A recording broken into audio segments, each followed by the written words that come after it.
Romans first చాప్టర్లో మనకి ప్రధానంగా కొన్ని సెక్షన్స్ మనం డివైడ్ చేసి చూసుకోవచ్చు. 1 to 17 మనం చూస్తే మొదటి వచనం నుంచి 17వ వచనం దాకా ప్రప్రథమంగా ఆయన సువార్త ప్రాముఖ్యత గురించి, సువార్త అంటే ఏమిటి, సువార్త ప్రాముఖ్యత ఏంటి,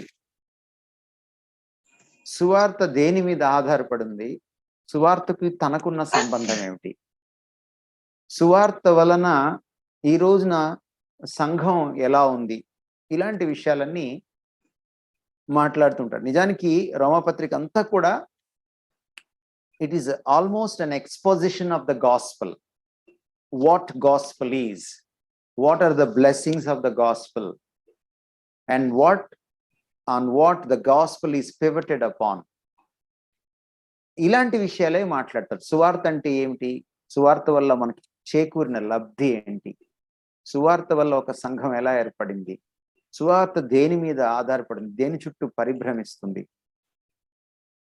ఇవన్నీ కూడా సువార్త ఒక క్రైస్తవుని జీవితంలో ఎలాంటి ప్రభావం చూపించాలి. చాలాసార్లు మనకున్న అభిప్రాయం ఏంటంటే సువార్త అంటే ఒక పాపి మారు మనసు పొందేటప్పుడు చెప్పేది సువార్త అనుకుంటాం మనం. కానీ రోమాపత్రిక అంతా చదివిన తర్వాత మనం ఆ అభిప్రాయం మార్చుకోక తప్పదు. The exposition of the Romans, book of Romans are the letter to Romans మనకి ఏం చెప్తుందంటే సువార్త అన్నది మనం అనుకున్న దానికంటే చాలా విస్తృతమైనది, చాలా లోతైనది దాని పరమార్థం.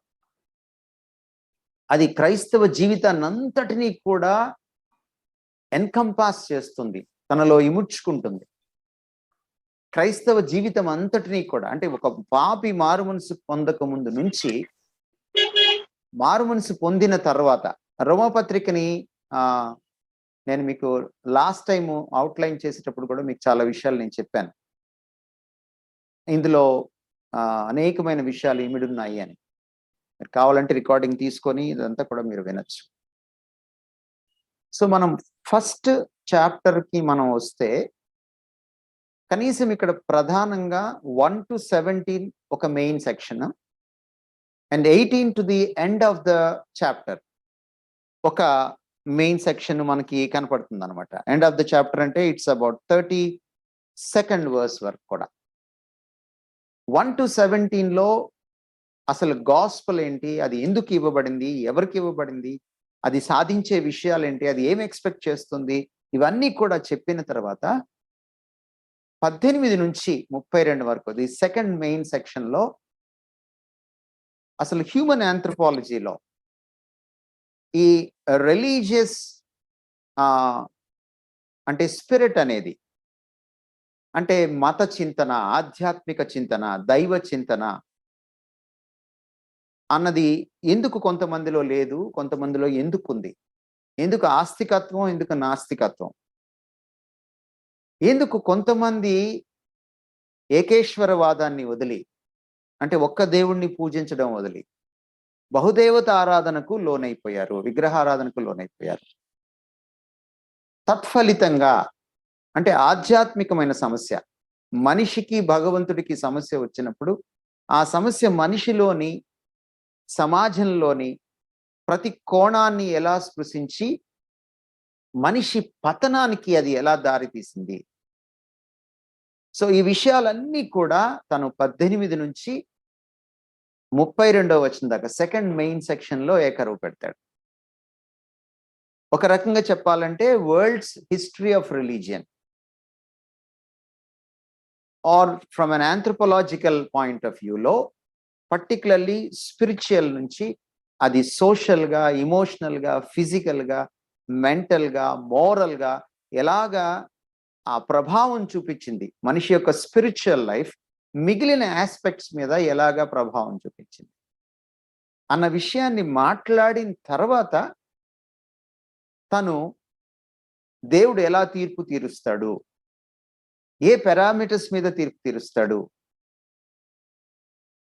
ఇవన్నీ చెప్పిన తర్వాత సెకండ్ చాప్టర్లో, అప్పుడు థర్డ్ చాప్టర్ నుంచి ఈ గాస్పెల్ యొక్క థియాలజీ, లేకపోతే దేవుడు రక్షణ మనకి అందించాలన్నటువంటి ఈ థియాలజీని రైట్ ఫ్రమ్ అబ్రహాం దగ్గర నుంచి లేకపోతే ఆదాం దగ్గర నుంచి ఆయన ఆవిష్కరించుకుంటూ నెమ్మదిగా దాన్ని ప్రత్యక్షితం చేస్తూ అన్ఫోల్డ్ చేస్తూ వస్తాడు. సో ఇది రోమా పత్రిక నడిచేటువంటి విధానం. 9వ అధ్యాయం దగ్గరికి వెళ్ళేటప్పటికి ఈ థియాలజీ అంతా దాదాపుగా అయిపోయి సంఘంలో ఉన్నటువంటి విషయాలు, తర్వాత యూదులకి అన్యులకు ఉన్నటువంటి సంబంధము, వారికి సువార్తతో ఉన్న సంబంధము, ఇవన్నీ మాట్లాడుకుంటా వచ్చి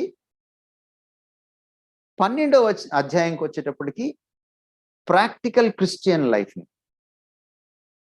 గురించి మాట్లాడడం. అంటే ఏదైతే ఇప్పటిదాకా థియాలజీ బోధించాడో 11 అధ్యాయాల్లో దాన్ని ఇంప్లిమెంట్ చేయడం మొదలు పెడతాడు. దాన్ని అప్లై చేయడం ఎలాగో చెప్తూ వస్తాడు 16వ అధ్యాయంలో. సో ఈ పద్ధతిలో లేకపోతే ఈ దిశలో నడుస్తూ ఉంటుంది రోమాపత్రికలో పౌలు రచన. నా ఈ రోజున మనం 1 to 17 చూడగలమని నేను అనుకోవట్లేదు. బట్ అట్లీస్ట్ 1 to 7 మొదటి 7 వచనాలని మనం పారాయణం చేయడానికి పూనుకుందాం. మొదటి 7 వచనాలని మనం పారాయణం చేయక ముందు ఎవరైనా తెలుగులో స్పష్టంగా 1 నుంచి 7 వచనాలు చదవాలని, అందరికీ వినపడేలాగా వాళ్ళు మాత్రమే అన్మ్యూట్ చేసుకోవాలని నేను మనవి చేస్తున్నాను. యేసుక్రీస్తు దాసుడును అపొస్తలుడుగా నునుటకు పిలువబడిన వాడును, దేవుని సువార్త నిమిత్తము ప్రత్యేకింపబడిన వాడునైన పౌలు, రోమాలో ఉన్న దేవుని ప్రియులందరికీ అనగా పరిశుద్ధులుగా ఉండుటకు పిలువబడిన వారికి అందరికీ శుభమని చెప్పి వ్రాయినది. మన తండ్రి అయిన దేవుని నుండి ప్రభు అయిన యేసుక్రీస్తు నుండి కృపా సమాధానములు మీకు కలుగుగాక. దేవుడు తన కుమారుడును మన ప్రభువునైన యేసుక్రీస్తు విషయమైన ఆ సువార్తను పరిశుద్ధ లేఖనముల యందు తన ప్రవక్తల ద్వారా ముందు వాగ్దానము చేసెను. యేసుక్రీస్తు శరీరమును బట్టి దావీదు సంతానముగాను, మృతులలో నుండి పునరుత్థానుడైనందున పరిశుద్ధమైన ఆత్మను బట్టి దేవుని కుమారుడుగాను ప్రభావముతో నిరూపింపబడెను. ఈయన నామము నిమిత్తము సమస్త జనులు విశ్వాసమునకు విధేయులగునట్లు ఈయన ద్వారా మేము కృపను అపోస్తలత్వమును పొందితిమి. మీరును వారిలో ఉన్నవారై యేసుక్రీస్తు వారుగా ఉండుటకు పిలువబడి ఉన్నారు. 7 పూర్తి అయిపోయింది కదా? తెలుగు ఇంగ్లీష్కి ఏంటంటే కొంచెం ముందున్నవి వెనకున్నవి ముందు కనపడుతుంటాయి. మనం ఈ 7 వచనాల్లో మనం చూస్తే ఈ పౌలు కాన్వర్జేషన్ అంతా కూడా మనకి గాస్పల్ అన్న విషయం చుట్టే పరిభ్రమిస్తూ ఉన్నట్టుగా మనకు కనపడుతుంది. అందుకని ఈ సెక్షన్ ని నేను the centrality of the gospel అన్నాను. ఈ పుస్తకం అంతటికి కూడా ఇది సెంట్రల్ థీమ్ గా ఉందని కూడా మనం మర్చిపోకూడదు. 16 అధ్యాయాలు మనం చదివి ముగించేంత వరకు కూడా మనం గుర్తుపెట్టుకోవాల్సింది ఏంటంటే గాస్పల్ అన్న దాని చుట్టే పరిభ్రమిస్తూ ఉంటుంది. గాస్పల్ యొక్క విస్తృత పరిధి కూడా మనం నెక్స్ట్ వీక్ చూద్దాం. బట్ మనం ఇప్పటి వరకు మనం తెలుసుకోవాల్సింది ఏంటంటే the whole book of Romans and particularly these first 7 versus introductory part of his letter మనం చూస్తే గాస్పల్ చుట్టే పరిభ్రమిస్తూ ఉంటుంది అన్నది మనకి సుస్పష్టమవుతుంది. కనీసం 6 విషయాలు పౌలు సువార్తకు సంబంధించి ఇక్కడ మాట్లాడినట్టుగా మనకు కనపడుతుంది. ఒకటి, సువార్త పక్షాన లేక సువార్తను మోసుకొచ్చే విషయంలో లేక సువార్త సందేశాన్ని యథాతథంగా చేరవేసే విషయంలో తనకు దేవుడిచ్చిన అధికారం, దాని అపోజల్షిప్ అంటాం. సో దాని గురించి మాట్లాడతాడు Paul. That's number 1, Paul's apostolic authority. తన అపోస్తల అధికారాన్ని గురించి, ఆధిపత్యం గురించి, తాను అంటే సువార్తకు సంబంధించి. ఎందుకంటే సువార్తకు ఎవరినో ఒకరిని దేవుడు దాన్ని మోసుకు వెళ్ళడానికి ఆథరైజ్ చేయాలి. So I'm one of the authorised persons or apostles. Apostle అంటే దేవుని పక్షాన మాట్లాడడానికి, సత్యాన్ని సత్యంగా చేరవేయడానికి, లేక దేవుని పక్షాన కొన్ని కార్యాలు చేయడానికి ఈజ్ ది ఆథరైజ్డ్ పర్సన్ అన్నమాట. యేసుక్రీస్తు వారు స్వయంగా నియమించుకున్నటువంటి అథారిటీ ఉన్నటువంటి వ్యక్తి అన్నమాట. దాని గురించి మాట్లాడతాడు. రెండవది మనం చూస్తే సువార్త ముందుగానే ఎలాగ పాత నిబంధనలో చెప్పబడింది, లేక వాగ్దానం చేయబడింది ప్రవక్తల ద్వారా. ఈ ప్రణాళిక ఇప్పటిది కాదు, దేవుడు ఎప్పుడో వేసిన ప్రణాళికల్ని నెమ్మదిగా అన్ఫోల్డ్ చేసుకుంటా వచ్చాడు. దాన్ని 39 పుస్తకాల పాత నిబంధన, హెబ్రీయుల పాత నిబంధన కొంచెము అరేంజ్మెంట్ డిఫరెంట్ గా ఉంటుంది, కంటెంట్ అంతా సేమ్ ఉంటుంది, వచనాలు కూడా సేమ్ ఉంటాయి. మనం దాన్ని కొంచెము ఎక్కువ భాగాలు చేసి 39 చేసుకుంటే, వాళ్ళు కొంచెం క్లబ్ చేసుకొని 24 భాగాలు చేసుకున్నారు. కాబట్టి వాళ్ళ పాత నిబంధనలు 24 పుస్తకాలు ఉంటాయి, మన పాత నిబంధనలో 39 పుస్తకాలు ఉంటాయి. వాళ్ళ పాత నిబంధనలో ధర్మశాస్త్రం థోరా ఉంటుంది, ఆ తర్వాత చరిత్ర ఉంటుంది, ఆ తర్వాత ప్రవచనాలు ఉంటాయి, ఆ తర్వాత రైటింగ్స్ అంటే కీర్తనలు, లేకపోతే పరమగీతాలు, ప్రసంగి గ్రంథము, సామెతలు వగైరా వగైరా. సో ఈ సెక్షన్స్ ఉంటాయి. ప్రధానంగా వాళ్ళు 3 సెక్షన్స్ గా చూస్తారు. థొరా అంటే ధర్మశాస్త్రము, ప్రవక్తలు అంటే ప్రాఫిట్స్ అందరూ, దాదాపు 17 ప్రాఫిటిక్ బుక్స్ ఉన్నాయి. తర్వాత రైటింగ్స్ అంటారు. ఆ రైటింగ్స్ లో అన్ని సామ్స్ వగైరా వగైరా, ఇంక్లూడింగ్ చరిత్ర పుస్తకాలు లైక్ యెహోషువ గ్రంథం, లైక్ ఎస్తేరు గ్రంథం, లైక్ 2 దినవృత్తాంతాలు, 1 దినవృత్తాంతాలు, అలాగే రాజులు, అలాగే సమూయేలు గ్రంథం, ఇవన్నీ కూడా వస్తాయి. So what ever the content is the same. Christian arrangement of the Old Testament and the Hebrew arrangement of the Old Testament may differ, but in content they are one and the same to same ఉంటాయి. Catholic Bible లో కొన్ని extra books, about 14 to 15 extra books, అంటే మలాకి, జకరియా ప్రవక్తలు అంతరించిపోయిన తర్వాత ఇక దేవుడు ప్రవక్తల్ని పంపించడం మానేశాడు. ఆ తర్వాత పాత నిబంధనలో చివరి ప్రవక్త ఎవరు అంటే బాప్తిస్మిచ్చి యోహాను. యేసుక్రీస్తు చాలా స్పష్టంగా చెప్పారు, బాప్తిస్మిచ్చి యోహానుతో పాత నిబంధన శకం ముగిసింది అని చెప్పారు ఆయన. సో 430 సంవత్సరాలు, అంటే ఇటు బాప్తిస్మిచ్చి యోహాను వచ్చే నాటికి, అటు జకరియా మలాకీల పరిచర్య ముగిసిన నాటికి 430 సంవత్సరాల కాలం ఉందన్నమాట. దాన్ని చీకటి కాలం అని అంటారు. ఎందుకంటే దేవుడు తన బిడ్డలతో, తన ఇశ్రాయేలీలతో మాట్లాడడం మానేశాడు. మాటి మాటికి వాళ్ళు అవిధేయత చూపించడం వల్ల ఆయన ప్రత్యక్షత ఆగిపోయింది వాళ్ళ. అందుకనే ఆయన వైపు నుంచి ఎవరు స్పోక్స్ పర్సన్స్, ప్రవక్త అంటే స్పోక్స్ పర్సన్. ఈ రోజుకి కూడా మనం టెలివిజన్లో హిందీలో, మనకి హిందీ వచ్చిన వాళ్ళు ఎవరైనా ఉంటే కాంగ్రెస్కి ప్రవక్త, లేకపోతే బీజేపీకి ప్రవక్త అంటూ ఉంటారు వాళ్ళు. సో ఒక స్పోక్స్ పర్సన్ దేవుడి వైపు నుంచి రావడం మానేస్తారు. ఆ సందర్భంలో, అంటే దేవుడు మాట్లాడడం మానేసిన సందర్భంలో, ప్రత్యక్షత ఆగిపోయిన సందర్భంలో రాసుకున్న పుస్తకాల్ని దాంట్లో చేర్చారు. కాబట్టి దాన్ని ప్రొటెస్టెంట్స్ దాన్ని అంగీకరించలేదు. అది కారణం. సో ఇటు క్రిస్టియన్ ఓల్డ్ టెస్టిమెంట్ లో, అటు హీబ్రూ ఓల్డ్ టెస్టిమెంట్ లో మనకి అపోక్రిఫా కనపడదు, except in the Catholic old testament. New testament అందరికీ 27 పుస్తకాలు సమానంగా ఉంటాయి, హీబ్రూస్ కి న్యూ టెస్టిమెంట్ ఉండదు, మనకు తెలిసిన విషయం. సో ఈ ప్రాచీన పుస్తకాలు అంటే what Paul was referring to was the Old testament.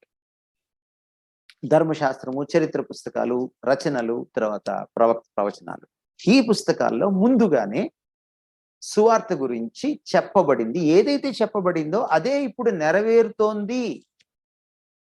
అది నెరవేర్చడానికే క్రీస్తు వచ్చాడు. ఆ సందేశాన్ని, ఆ పరిచర్యను కొనసాగించే వాళ్ళమే మేము అని చెప్పుకొస్తున్నాడు ఆయన. మూడో విషయం ఆయన ఏమి చెప్తున్నాడంటే, ఈ సువార్తకు, ఏ సువార్త గురించి నేను నొక్కి ఒకాణించి చెప్తున్నానో, ఏ సువార్తను ప్రధానాంశంగా తీసుకొని చెప్తున్నానో, ఈ సువార్తకు ప్రధాన కేంద్ర బిందువు ఎవరంటే యేసుక్రీస్తే. ఆయన చుట్టే ఈ సువార్త పరిభ్రమిస్తూ ఉంటుంది. ఇంకో రకంగా చెప్పాలంటే, యేసుక్రీస్తుని మైనస్ చేస్తే సువార్త అనేది లేదు, అది నకిలీ సువార్తగానే మిగిలిపోతుంది. నాలుగో విషయం ఏంటంటే సువార్త ఎందుకంటే సువార్త సర్వత్రా ప్రజల నుంచి విశ్వాసముతో కూడిన విధేయతను ఎక్స్పెక్ట్ చేస్తోంది. దానికోసమే సువార్త. సో విశ్వాస విధేయత అన్నమాట ఇది. నిజానికి విశ్వాసంలో ఉండేటువంటి అసలు సిసలైన లక్షణమైన విధేయత అన్నమాట. So obedience of faith.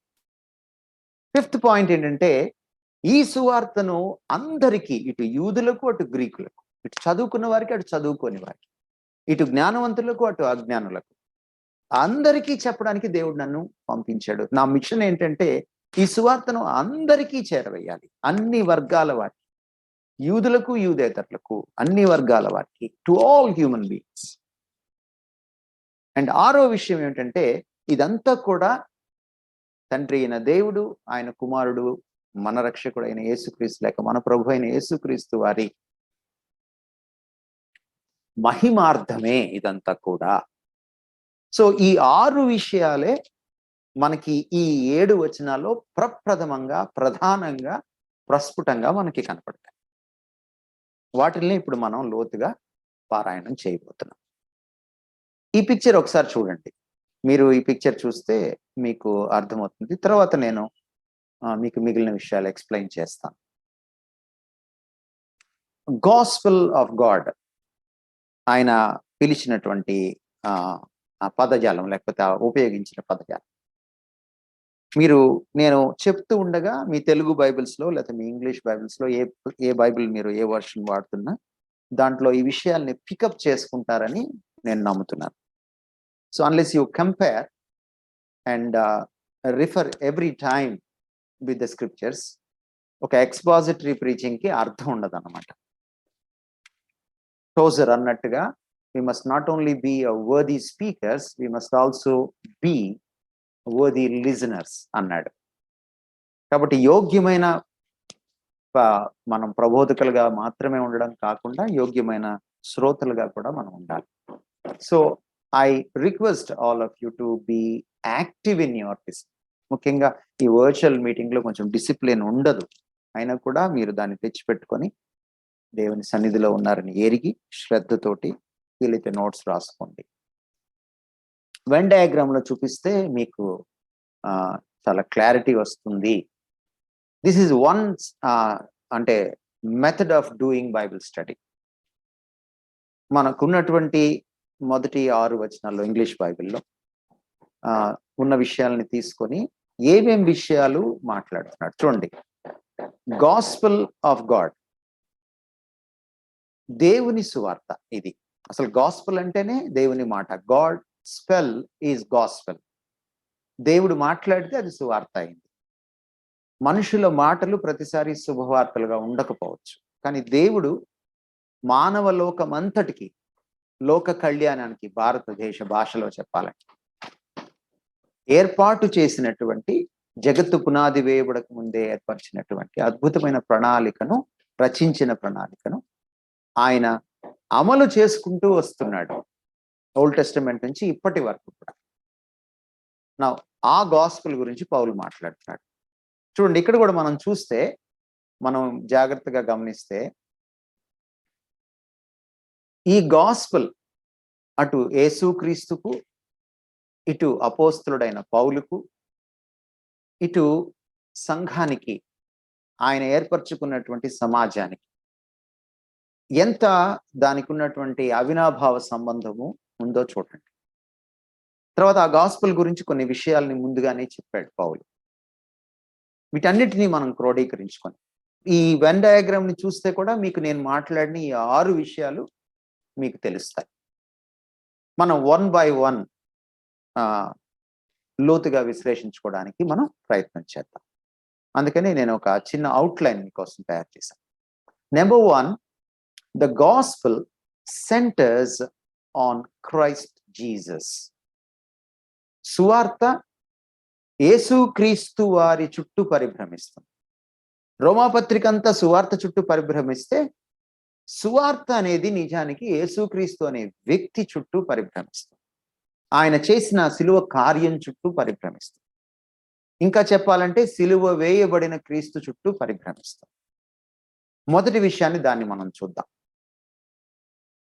So నేను చెప్పబోయేటువంటి 6 points లో మొదటిది ఏంటంటే the gospel centres on the lord Jesus Christ. చూడండి, మనము ఇటువైపుకి వచ్చి మీరు రైట్ సైడ్కి వచ్చి మీరు చూస్తే, నేను ఎల్లో యారో మార్క్ వేసాను. హిజ్ సన్, అక్కడ ఉన్న మాట దాన్ని మీరు పికప్ చేయగలరా? అక్కడ ఆయన అంటున్నటువంటి మాట ఏంటి అనేది మనం చూస్తే, సువార్త ఎవరికి సంబంధించింది, ఎవరి మీద ఆధారపడుతుంది, ఎవరిని డిక్లేర్ చేస్తుంది అని అంటే ఆయన కుమారుణ్ణి డిక్లేర్ చేస్తుంది అనమాట. And that is very important. అందుకని ఆయన కుమారుడు గురించి చెప్పడం మొదలెట్టాడు. సో ఈ గాస్పెల్ ఇంగ్లీష్ బైబిల్ ఏముందంటే కన్సర్నింగ్ హిస్ సన్. తెలుగు బైబిల్లో చదువుతారండి, can you pick up that phrase, gospel concerning his son. నాకు ఇక్కడ 3వ వచనంలో ఉంది, మీకు తెలుగులో ఏ వచనంలో ఉందో చూడండి. దేవుడు తన కుమారుడును మన ప్రభువునైన యేసు క్రీస్తు విషయమైన ఆ సువార్తను పరిశుద్ధ లేఖనములు యందు తన ప్రవక్తల ద్వారా ముందు వాగ్దానం చేశాడు. ఎగ్జాక్ట్లీ. ఎన్నో వచనం బ్రదర్ అది తెలుగులో? నా వచనాలు అక్కడ లేవు అన్న. రైట్. ఎందుకు లేవంటే ఇదంతా కూడా అంటే ఈ గ్రీక్ దీంట్లో ట్రైన్ అయిన వాడు పౌలు. సో వాళ్ళ పద్ధతిలో రాయడం ఆయనకు అలవాటు, ఎందుకంటే ఆయన యూనివర్సిటీ ఆఫ్ టార్సస్ లో చదివాడు కనుక ఈ మనం గ్రీకు ప్రాచీన రచనలు చదివితే కూడా ఈ పౌలు రచనలాగే ఉంటాయి అన్న. అంటే లాంగ్ సెంటెన్సెస్ రాస్తారు వాళ్ళు, కాంప్లెక్స్ కాంపౌండ్ సెంటెన్సెస్ రాస్తారు. అందుకని మనం ఎఫెసీ పత్రిక మొదటి అధ్యాయము, రోమా పత్రిక మొదటి అధ్యాయం ఇవి చూస్తూ ఉంటే మనకి దాదాపుగా 6 వచనాలు 7 వచనాలు ఒకే సెంటెన్స్, అట్లీస్ట్ 6 వర్సెస్ ఒకే సెంటెన్స్ మనకి కనపడుతుంది. సో మీరు పికప్ చేశారు, ఐఎమ్ గ్లాడ్ అబౌట్ దిట్. యేసు క్రీస్తు విషయమైన సువార్త. తెలుగు భాషలో మనం మాట్లాడుకుంటే సువార్త విషయం ఏమిటి? విషయం అంటే కంటెంట్ అన్నమాట. That's very important. సువార్తలో కంటెంట్ ఏమిటి అంటే యేసు క్రీస్తే, మరొకటి కాదు. ఈరోజు మీకు టీవీలో చాలా మంది సువార్త చెప్తున్నారు. కొంతమంది మేము ఇన్ని వేల మందికి సువార్త చెప్పాం, ఇన్ని లక్షల మందికి సువార్త చెప్పాం, మాకు ఇన్ని సబ్స్క్రిప్షన్స్, మాకు ఇన్ని లైక్లు, మాకు ఇన్ని ఫాలోయర్స్ అని కూడా దండోరా వేసుకుంటున్నారు. కానీ వాళ్ళు చెప్తుంది నిజానికి సువార్త కాదు. మీరు నోట్స్, పెన్ను, తర్వాత బైబిల్ దగ్గర పెట్టుకొని వాళ్ళు చెప్తున్నటువంటి విషయాలన్నీ మీరు రాస్తే వాళ్ళ యొక్క మాటల్లో క్రీస్తు వ్యక్తిత్వం గురించి, క్రీస్తు శిలువ గురించి, మానవుడి పాపం గురించి, క్రీస్తు ఎందుకు వచ్చాడు అన్న దాని గురించి చెప్పేది చాలా చాలా చాలా తక్కువ. కొంతమంది అయితే అవి కూడా చెప్పరు. దేవుడు మీకు ఆశీర్వాదాలు ఇస్తాడు, దేవుడు మీకు ఇలా చేస్తాడు, అలా చేస్తాడు, ఇలా చేస్తాడు అని చెప్పడమే తప్ప దీన్నే ప్రాస్పెరిటీ గాస్పెల్ అన్నారు. ప్రాస్పెరిటీ గాస్పెల్లో క్రీస్తు కనపడ్డు, ప్రాస్పెరిటీయే కనపడుతుంది. What is missing is the person of Christ. నిజానికి సువార్త బయటి వాడికి అంటే రక్షింపబడేవాడికి అది దేవుని శక్తిగా ఉన్నప్పటికీ అది బయటి వాడికి వెర్రితనంగా, హాస్యాస్పదంగా ఉంటుంది అని చెప్పాడు పౌలు. ఎందుకు వెర్రితనంగా ఉంటుందంటే ఒక దేవుడు దిగి వచ్చి నిస్సహాయుడైన మనిషిని రక్షించడానికి నిస్సహాయమైన స్థితిలో చనిపోవడం, మనం ఇంకా నువ్వు బలహీనమై ఉండగా ఆయన మన కొరకు చనిపోవడం. ఆ రోజు శుక్రవారం సిలువలో ఆయన చూసిన వాళ్ళు ఆయన్ని బలహీనుడని, నిస్సహాయుడని, ఎందుకు చేతగాని వాడని అనుకున్నారు. ఆయన ఎద్దేవా కూడా చేశారు. మరుసటి రోజు కాకుండా మరుసటి రోజు ఆదివారం ఉందని, ఆయన తన బల ప్రభావాల్ని నిరూపిస్తాడని వాళ్ళు ఊహించలేకపోయారు. ఆ విషయాన్ని ఇక్కడ కూడా పౌలు ఉటంకిస్తాడు ఆ విషయాన్ని కూడా. కనుక సువార్త క్రీస్తు విషయమైనది అంటే క్రీస్తే సువార్తలో అసలు సిసలైన విషయము. మనం ఒక పుస్తకం ఓపెన్ చేయగానే బయట మనకి 2-3 పేజీలు తిప్పగానే విషయ సూచిక అంటుంది. అంటే కంటెంట్స్ ఉంటాయి అన్నమాట. ఎప్పుడైనా ఒక ప్రసంగం మనం విన్నప్పుడు, ఒక వక్త మాట్లాడినప్పుడు, ఒక ఉపన్యాసం మనం విన్నప్పుడు అందులో కంటెంట్ చాలా ప్రాముఖ్యమైనది. కంటెంట్ తర్వాతే కమ్యూనికేషన్కి మార్కులు వేస్తారు. ఈరోజు నాకు కమ్యూనికేషన్ ఎక్కువైపోయింది, కంటెంట్ తగ్గిపోయింది. కమ్యూనికేషన్ తోటి, అంటే వాళ్ళకు ఉన్నటువంటి వాక్ చాతుర్యంతో మధ్యలో పాట పాడడం, డాన్స్ వేయడం, అది చేయడం, ఇది చేయడం, అరుపులు చేయడం, వాయిస్ మాడ్యులేషన్ చేయడం, పిట్టకథలు చెప్పడం, మొత్తం మీద ప్రజలను ఆకట్టుకుంటున్నారు. బట్ కూర్చొని నోట్స్ రాస్తే కంటెంట్ లేదు. నిజమైన గాస్పెల్కి కంటెంట్ ఉంటుంది. ఆ కంటెంట్ ఎవరంటే యేసుక్రీస్తు వారే. That is very important. కాబట్టి ఒక సువార్త వినేవాడికి సువార్త అంతా విన్న తర్వాత యేసుక్రీస్తు ఎవరో అర్థం కావాలి, ఆయన తనకి ఎందుకు అవసరమో అర్థం కావాలి, ఆయన్ని తాను ఎందుకు నమ్ముకోవాలో అర్థం కావాలి, ఆయన తన ఆరాధనకు తన నమ్మకం ఆయన మీద పెట్టడానికి, ఆయన తన జీవిత రథసారథి చేసుకోవడానికి, లేక ఆయన తన పాపాలు పోగొడతాడని, పరిహరిస్తాడని ఆయన దగ్గరకు వెళ్ళి తన పాప నివృత్తి చేసుకోవడానికి ఆయన ఎంత యోగ్యుడో అతనికి తెలిసి ఉండాలి. అది శ్రోతకి అర్థమైతే అప్పుడు నువ్వు సువార్త చెప్పినట్టు. అది అర్థం కాకపోతే శ్రోతకి నువ్వు సువార్త చెప్పినట్టే కాదు, నువ్వు మరిదేన్నో పరిచయం చేసి. గలతీ పత్రిక 1వ అధ్యాయంలో కూడా అదే వాపోయాడు పౌలు. మీరు వేరొక సువార్తను వింటున్నారు. వేరొక సువార్త ఏమిటి? వేరొక సువార్త గలతీ పత్రిక కాంటెక్స్ట్ లో వాళ్ళు మీరు సున్నతి చేసుకోవాలి, లేకపోతే మీకు పరలోకం లేదు. నిజమే, యేసుక్రీస్తు వారు వచ్చారు, చనిపోయారు, మన పాపాలు క్షమించాడు, సిలువలో కడిగి వేశాడు. కానీ అది చాలదు, దాంతోపాటు సున్నతి కూడా ఉండాలి. ఈరోజు ఎంతమంది ఎన్ని యాడ్ చేయట్లేదు. ఈరోజు మనకి వాక్యం కంటే కూడా, క్రీస్తు కంటే కూడా డినామినేషనలిజం మనకి ఎక్కువైంది. We are taking more pride in denomination than in God, in Christ, in our Savior, in the scriptures. Martin లూథర్ని రక్షించింది డినామినేషన్ కాదు. మార్టిన్ లూథర్ని రక్షించింది 10 మందికి కనువిప్పు కలిగేలా, అతను చేయగలిగేలా చేసింది వాక్యం. అతను ఒంటరిగా కూర్చొని మోకాళ్ళుని చదువుకుంటున్నాడు వాక్యం. వాక్యం చదువుతూ ఉన్నప్పుడు, రోమాపత్రిక తిరగవేస్తూ ఉన్నప్పుడు, దాన్ని లోతుగా ఆలోచిస్తున్నప్పుడు అతని కళ్ళు తెరవబడ్డాయి. కాబట్టి ప్రొటెస్టెంట్స్ మళ్ళీ డినామినేషనలిజంలోకి వెళ్తే రిఫర్మేషన్ నిరర్థకం అయిపోతుంది.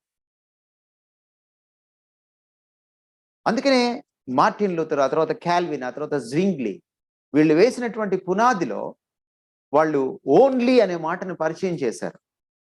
ఓన్లీ అంటే మిగిలిన వాటన్నిటిని పక్కన పడేయండి, వాటికి ప్రాముఖ్యత ఇవ్వకండి.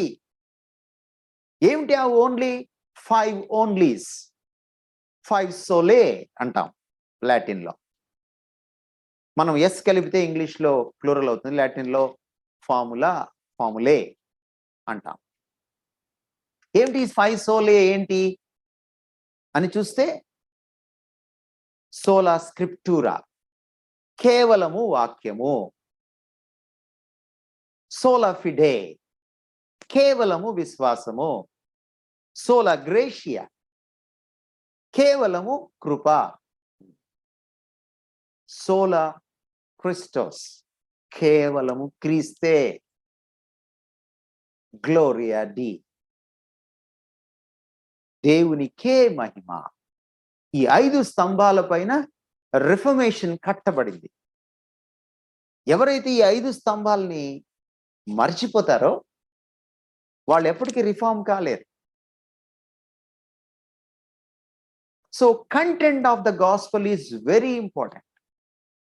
మన రిఫార్మర్స్ ని మనం బ్యాక్కి వెళ్ళి చూస్తే వాళ్ళ గొప్పతనం ఏంటంటే, ఆ కంటెంట్ ని దాయబడినటువంటి, మరుగున పడిపోయినటువంటి, మాసిపోయినటువంటి సంఘ మూఢ మతాచారాలు, పితృపారంపర్యాచారాలు, మానవ కల్పితమైనటువంటి పద్ధతులు యేసుక్రీస్తు వారు గద్దించారు. మార్కు సువార్త 7వ అధ్యాయం మీరు చదివితే, దేవుని వాక్యము కంటే వీటికి ప్రాధాన్యత ఇస్తున్నారు మీరు, ఇది తప్పు అని ఖండించారు. ఇదే పని చేసింది సంఘం క్రీస్తు శకం 4వ శతాబ్దం తర్వాత, దాదాపు మార్టిన్ లూథర్ వచ్చేంత వరకు. మళ్ళీ ఇప్పుడు అదే చేస్తోంది. ఇవి కాదు, వీటికంటే ముఖ్యమైనవి 5. సో వాళ్ళు ఏం చేశారు? ఇదంతా వాళ్ళకి ఎలా దొరికింది? రిఫర్మేషన్ కి దారి తీసిన పరిస్థితి. వీళ్ళు రిఫార్మ్ అవ్వాలి, అంతకంటే ముందు వాళ్ళు రీజనరేట్ అవ్వాలి, పునర్జన్మ పొందాలి యేసుక్రీస్తులో, అంతర్గతమైన మార్పు జరగాలి. అది జరగడానికి కారణం ఏంటంటే వాళ్ళు కంటెంట్ ఆఫ్ ద గాస్పెల్ ని గుర్తుపట్టారు. వాళ్ళు క్రీస్తే ప్రధానము అన్న విషయాన్ని వాళ్ళకి వెలిగింది మొదట. అలా వెలగబట్టే ఈరోజు మనం ఇంత వెలిగింపు పొందాం ఈరోజు. కాబట్టి సువార్త చెప్పడానికి పూనుకున్నవాడు మొదట క్రీస్తుని ఎరగాలి, క్రీస్తును క్షుణ్ణంగా చదవాలి, క్రీస్తును లోతుగా పరిశీలన చేయాలి, పరిశోధించాలి, క్రీస్తును పలు కోణాల నుంచి ఆయన లేఖనాల్లో వెతకాలి. యేసుక్రీస్తు వారు చెప్పారు, మీరు లేఖనముల్లో జీవముంది అంటారు కదా, ఆ లేఖనములే నా గురించి సాక్ష్యం ఇస్తున్నాయి, వెళ్ళి వెతుక్కోండి లేఖనాల్ని, నేను అందులో కనపడతానన్నాడు ఆయన. How do you know Christ? How do you have a deeper knowledge of Christ? ప్రభువుని ఎలా తెలుసుకుంటాం? ప్రభు గురించిన లోతైన జ్ఞానం ఎలా సంపాదిస్తాం? Through the scriptures. So this is very important. అందుకని సువార్త వింటున్న శ్రోతకి ప్రభు అతని కన్నుల ముందు ఆవిష్కరించబడాలి. ఆ 10 నిమిషాలు, ఆ 30 నిమిషాలు, ఆ 45 నిమిషాలు నువ్వు గాస్పెల్ చెప్పావు. కొన్నిసార్లు గాస్పెల్ చెప్పడానికి నీకు 5 నిమిషాలే దొరకచ్చు. అలా చెప్పగలగాలంటే నువ్వు క్రీస్తును క్షుణ్ణంగా తెలుసుకుని ఉండాలి.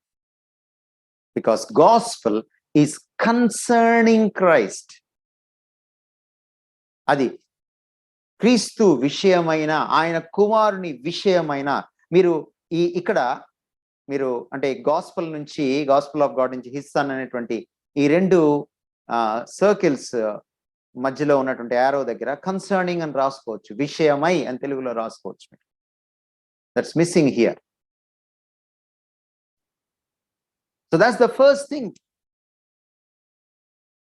Gospel is around the Lord Jesus Christ. It revolves around the Lord Jesus Christ. Now the question is, what is gospel అని నేను తెలుసుకోవాలంటే who is Christ అనేది కూడా తెలుసుకోవాలి. Now పౌలు ఇక్కడ ప్రజెంట్ చేస్తున్నటువంటి విషయం ఏంటంటే he was presenting both his person and his profession, both his personality and his work. ఆయన వ్యక్తిత్వాన్ని, ఆయన పరిచర్యను, ఆయన చేసిన కార్యాన్ని రెండిటిని ఇక్కడ అద్భుతంగా ఒకే వచనంలో ఆవిష్కరించినట్టుగా మనకి కనపడుతుంది. చూడండి, మీరు చదవండి అక్కడ తెలుగులో ఎలా ఉందో. ఇంగ్లీష్లో ఉన్న మాటల్ని నేను ఇక్కడ పెట్టాను. యేసుక్రీస్తు వారి గురించి ఆయన కుమారుని విషయమై అని ఇందాక మీరు చదివారు బ్రదర్, అక్కడే చదవండి. ఆయన కుమారుడు గురించి ఉన్న మాటలు చదవండి. దేవుడు తన కుమారుడును మన ప్రభువునైన యేసు క్రీస్తు విషయమైన ఆ సువార్తను పరిశుద్ధ లేఖనముల యందు తన ప్రవక్తల ద్వారా ముందు వాగ్దానం చేసెను. యేసు క్రీస్తు శరీరమును బట్టి దావీదు సంతానముగాను, మృతులలో నుండి పునరుద్ధానుడైనందున పరిశుద్ధమైన ఆత్మను బట్టి దేవుని కుమారుడుగాను ప్రభావంతోను నిరూపింపబడెను. చూడండి, 2 కోణాలని ఆవిష్కరిస్తున్నాడు ఇక్కడ. ఒకటి ఆయన మానవత్వం, ఇంకోటి ఆయన దేవత్వం. ఎందుకు సువార్త ఈయన చుట్టూ పరిభ్రమిస్తోంది? సువార్త ఏమిటి? After all, what is gospel? Gospel is a call of God to sinful human beings, asking them to come back. ఏ పాపం వల్ల తనతో సంబంధం తెగిపోయిందో ఆ సంబంధాన్ని పునరుద్ధరించుకోవడానికి ఆయన చేసిన కార్యాన్ని నమ్మమని, అలా నమ్మడం వల్ల ఆయనను, ఆయన కార్యాన్ని అంటే తన కుమారుడైన క్రీస్తును, ఆయన క్రీస్తు సిలువలో చేసిన కార్యాన్ని నమ్మడం వల్ల మీరు మళ్ళీ నాతో సంబంధం ఏర్పరచుకుంటారు, మళ్ళీ పూర్వ వైభవం మీకు దొరుకుతుంది. మీకు గుర్తుందా రోమాపత్రిక 3:23లో మాట, ఏ భేదం లేదు, అందరూ పాపం చేశారు, దేవుడు అనుగ్రహించిన మహిమను కాబట్టి కోల్పోతున్నారు. దేవుడు అనుగ్రహించిన మహిమను, come short of the glory of God. ఏమిటి ఆ మహిమ? ఆదికాండం 1వ అధ్యాయం చదివితే మనకు ఆ మహిమ అర్థమవుతుంది. మనిషిని ప్రకృతి పైన మకుటం లేని మహారాజుగా ఎలా చేశాడో దేవుడు సృష్టించినప్పుడు. కీర్తనకారుడు 8వ అధ్యాయంలో ఆ విషయాన్ని అద్భుతంగా చెప్తాడు. నువ్వెంత మహిమాన్వితంగా వాడిని చేశావు, మహిమా కిరీటం వాడికి ధరింప చేశావు. But he lost it because of his own sin.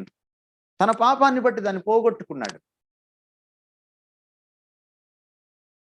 So gospel మళ్ళీ దేవుణ్ణి మనిషిని కలుపుతుంది. ఆ కలపాలంటే వారధి కావాలి, ఆ కలిపేవాడు కావాలి, మధ్యవర్తి కావాలి.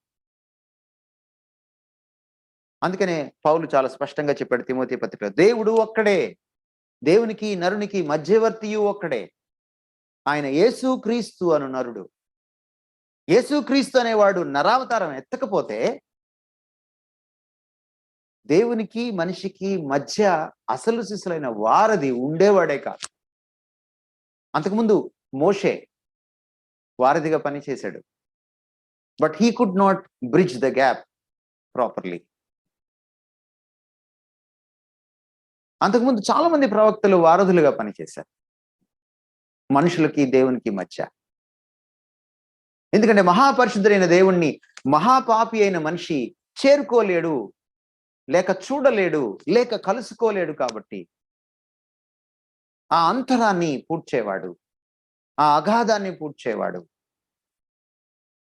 There is a great chasm between God and human beings. And we need a bridge. We need a mediator. అందుకని ఆ మీడియేటర్ ఏమై ఉండాలంటే, ఓ పక్కన దేవుణ్ణి సాటిస్ఫై చేయాలి, ఇంకో పక్కన మనిషిని సాటిస్ఫై చేయాలి. ఎప్పుడైనా రెండు పార్టీల మధ్య తగాదా వచ్చినప్పుడు రాజీ చేసే మధ్యవర్తి ఇరువురికి ఆమోదయోగ్యంగా ఉండాలి. అప్పుడే అతను మధ్యవర్తి అవుతాడు. ఇరువురి సమస్యను పరిష్కరించగలిగి ఉండాలి. అప్పుడే అతను మధ్యవర్తి అవుతాడు.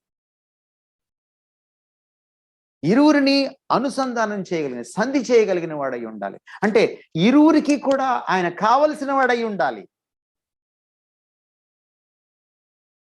కేవలం మానవుడు మధ్యవర్తిగా ఉండలేడు, కేవలం దేవుడు మధ్యవర్తిగా ఉండలేడు. దేవుడు ప్రత్యక్షంగా మనిషిని కలుసుకుంటే మనిషి బ్రతకలేడు. మనకు చాలా మంది గురువులు వచ్చారు భారతదేశంలో.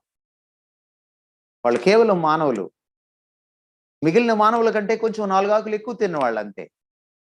కానీ వాళ్ళు మధ్యవర్తులుగా ఉండలేకపోయారు. ఎందుకంటే కేవలం మానవుడు దేవుణ్ణి చేరుకోలేడు, లేక మరొక మానవుడిని దేవుడి దగ్గరికి చేర్చలేడు. కాబట్టి మధ్యవర్తి ఖచ్చితంగా ఇటు దేవుణ్ణి అటు మానవుడిని సాటిస్ఫై చేసేవాడై ఉన్నాడు. అండ్ ఆ క్వాలిటీ ఈయనకుంది అని చెప్తున్నాడు పౌలు ఇక్కడ. వంశావళి పరంగా దావీదు కుమారుడు అనిపించుకున్నాడు. అంటే దావీదు కుమారుడు అంటే హెబ్రీ భాషలో కుమారుడు అంటే అక్కడ అర్థం ఏంటంటే దావీదు రక్తం పంచుకు పుట్టినవాడు, దావీదు వంశ వృక్షంలోంచి వచ్చినవాడు, దావీదు ముని మానవుడు. దాన్నే వాళ్ళు కుమారుడు అంటారు. కుమారుడు అనే మాటని రకరకాల అర్థాలతో వాడతారు. అది తెలియకే పాపం ముస్లింలు యేసుప్రభు దేవుడు అని ఎక్కడ చెప్పుకున్నాడు, దేవుని కుమారుడు అన్నాడు అని పాపం పిచ్చి ప్రశ్నలు అడుగుతుంటారు. దావీదు నిజంగా డైరెక్ట్ గా కన్నటువంటి కుమారుడు కాదు యేసుక్రీస్తు. కానీ ఆయనకి దావీదు కుమారుడు అని పేరు ఎందుకు వచ్చింది అంటే, దావీదు వంశావళి నుంచి వచ్చిన వాడు. తమ పితరుల్ని వాళ్ళు తండ్రి అని సంబోధిస్తారు. అబ్రహాముని వాళ్ళు తండ్రి అంటారు. అబ్రహాము వాళ్ళని కనకపోయినా డైరెక్ట్ గా.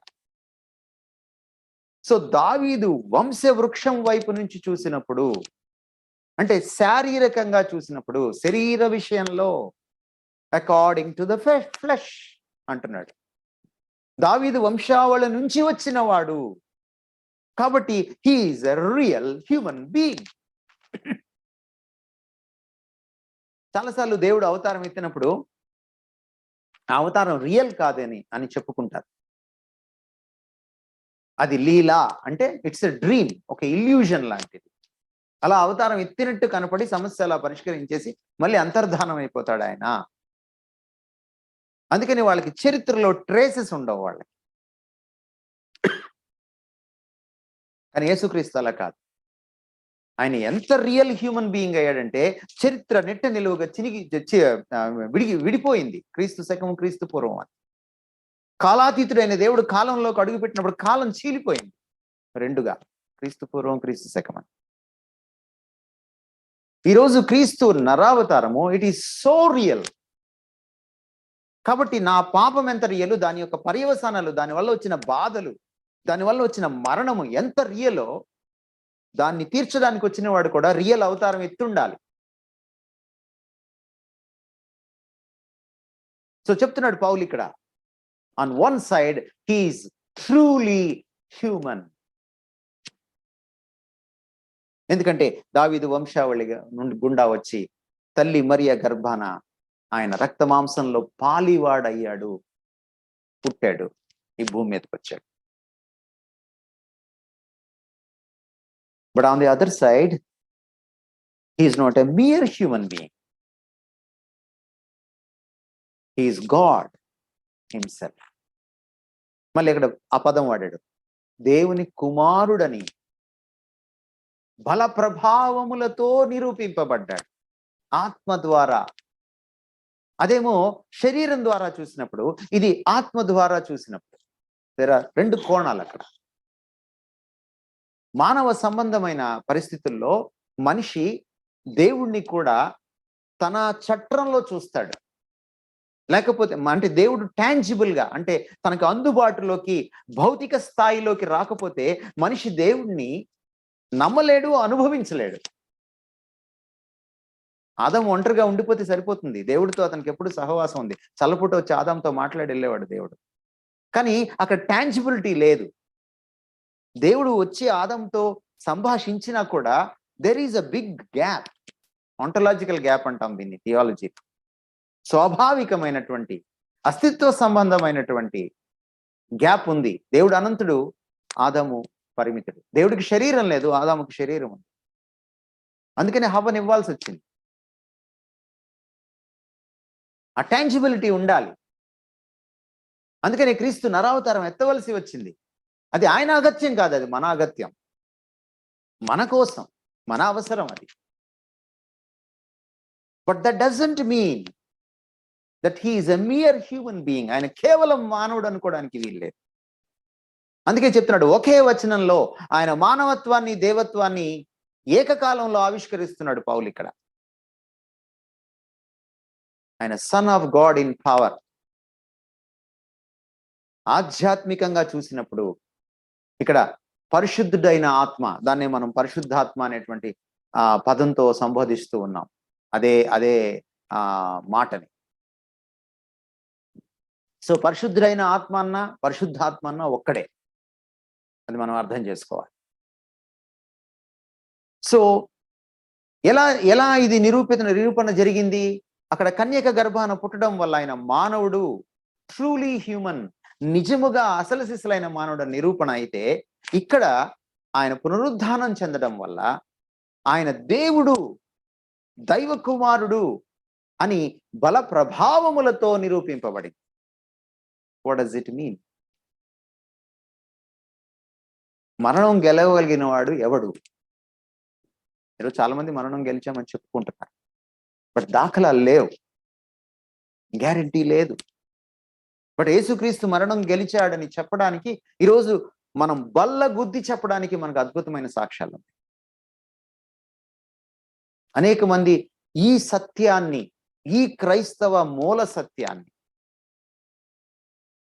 తప్పుగా చూపించాలని, ఇది తప్పు అని నిరూపించాలని, డిస్ప్రూవ్ చేయాలని బయలుదేరి విపరీతమైన చిత్తశుద్ధితో వాళ్ళు పరిశోధనలు చేసి చిట్ట చివరికి ఆయన క్రీస్తు లేచాడని తెలుసుకుని అబ్బురపడి మారుమనసు పొందారు. ఈరోజు ప్రపంచంలో ఏ నాయకుడికి, ఏ లెజెండరీ ఫిగర్కి, ఏ గొప్ప నాయకుడికి కూడా లేనటువంటి అద్భుతమైన సాక్ష్యాధారాలు క్రీస్తు పునరుద్ధానానికి ఉన్నాయి, క్రీస్తుకు ఉన్నాయి. ఎవరు లేస్తారు? ఎవరు మరణం గెలవగలరు? పాపము జయించిన వాడే మరణాన్ని జయిస్తాడు. ఎందుకంటే పాపం వలన వచ్చు జీతము మరణం. అందుకే నా మాట వాడుతున్నాడు, బల ప్రభావములు.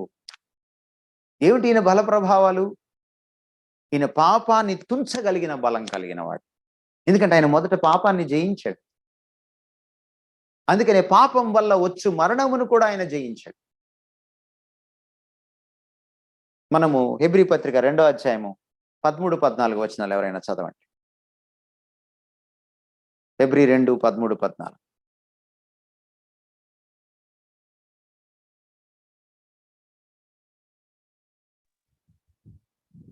మరియు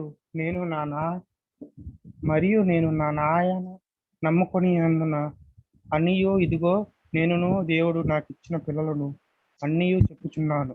కాబట్టి ఆ పిల్లలు రక్తమాంసములు గలవారైనందున ఆ ప్రకారమే మరణము యొక్క బలము గలవారిని, అనగా అపవాదిని మరణము ద్వారా నశింపజేయుటకును, జీవితకాలమంతే మరణము చేత దాస్యమునకు లోబడిన వారిని విడిపించుటకుని అనుకూల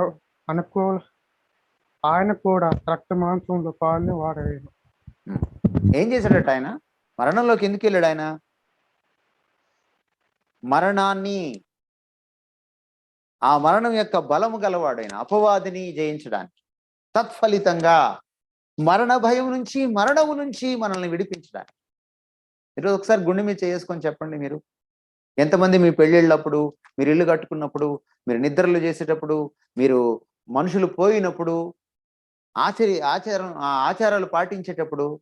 రేపు నేను నవంబర్లో ఒక మీటింగ్కి వెళ్ళాలి రాజమండ్రిలో. నిన్న వాళ్ళు ఫోన్ చేశారు, పాస్టర్స్ కాన్ఫరెన్స్. బ్రదర్ కాన్ఫరెన్స్ లేదండి. ఏంటి, ఏమైంది? ఆ కండక్ట్ చేస్తున్న వాళ్ళ నాన్నగారు పోయారండి. మళ్ళీ వాళ్ళు 16 రోజు ఏదో పండగ చేసుకోవాలి. అడిగాను నేను, ఇంకా పోలేదా మీకు అని. పాస్టర్ గారు ఆయన 11వ రోజు, 16వ రోజు వాళ్ళకుంటాయి ఆ పండుగలు. ఎందుకంటే వాళ్ళకి మరణం అంటే భయం. అలా పిండాకుడు పెట్టకపోతే, అలాంటి పనులు చేయకపోతే, అలా కర్మకాండాలు చేయకపోతే వాళ్ళకి అది వచ్చి చుట్టుకుంటుందని భయం. ఆ ఆత్మ ఇక్కడే తిరుగుతుంటుందని భయం వాళ్ళకి.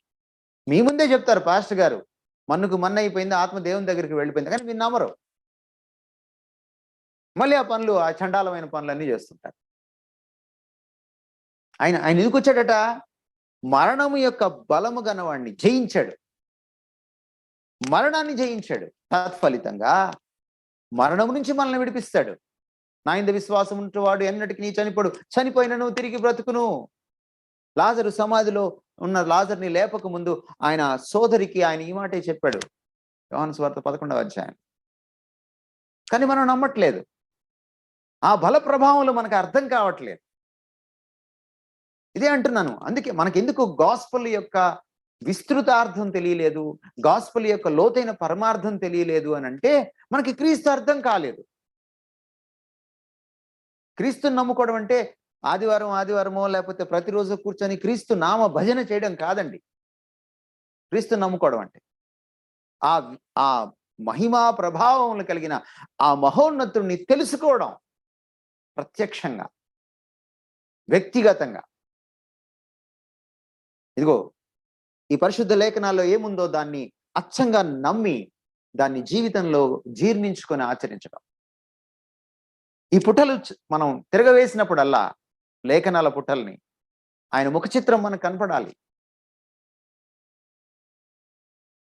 ఎందుకంటే gospel centres on the person and work of Christ. ఎప్పుడైతే ఆయన పునరుద్ధానుడు అయ్యాడో ఆత్మ ద్వారా, ఆయన ఒకటి నిరూపించాడు, తాను పాపరహితుడు అని నిరూపించాడు. మనుషులందరూ పాపులే అని బైబిల్ స్పష్టంగా చెప్తోంది. దేర్ఫోర్ దేవుడు ఒకడే పాపరహితుడు. ఆయన వెలుగై ఉన్నాడు, ఆయనలో చీకటి ఎంత మాత్రమునూ లేదు. ఆయన పరిశుద్ధుడై ఉన్నాడు, ఆయనలో పాపం ఏ కోశానా లేదు. There is one and only sinless fellow, that's God. And the second thing is, మరణాన్ని ఎవడు గెలుస్తాడు? మరణాన్ని గెలిచేవాడు మరణాన్ని శాసించేవాడు అయి ఉండాలి. మరణ శాసనం రాసిన వాడే మరణాన్ని గెలవగలడు. ఒకటి పుట్టుక చావు ఎవడి చేతుల్లో ఉంటాయో వాడే మరణాన్ని గెలవగలడు. అతడే దేవుడు. దేవుడికి ఒక్కడికే పుట్టుకలు చావులు ఉండవు. కానీ మన కోసం ఆ పుట్టుకలోకి, ఆ చావులోకి ఆయన ప్రవేశించాడు. ఆ పుట్టుక చావుల మధ్య ఉన్నటువంటి ఆ జీవన్ మరణ సమస్యను పరిష్కరించడం కోసం. కాబట్టి ఆయన పునరుద్ధానం చెందినప్పుడు ఆ బల ప్రభావాలు ఆయన దేవుడని నిరూపించాయి.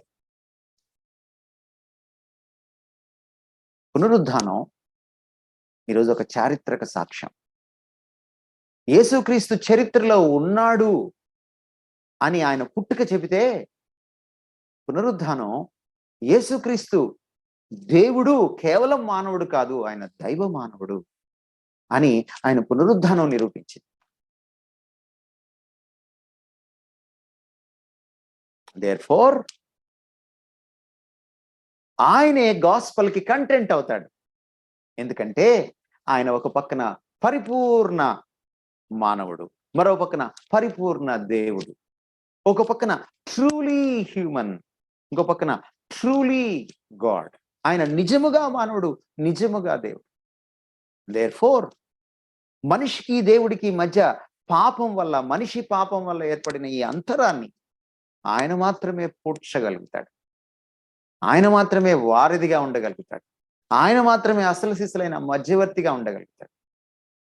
అంచేత గాస్పల్ అనేటువంటి స్టోరీలో ఆయనదే ప్రధాన భూమిక. ఆయన చుట్టే స్టోరీ అంతా పరిగెడుతూ ఉంటుంది, పరిభ్రమిస్తూ ఉంటుంది. So please understand this. కాబట్టి ప్రభువుని తెలుసుకోకుండా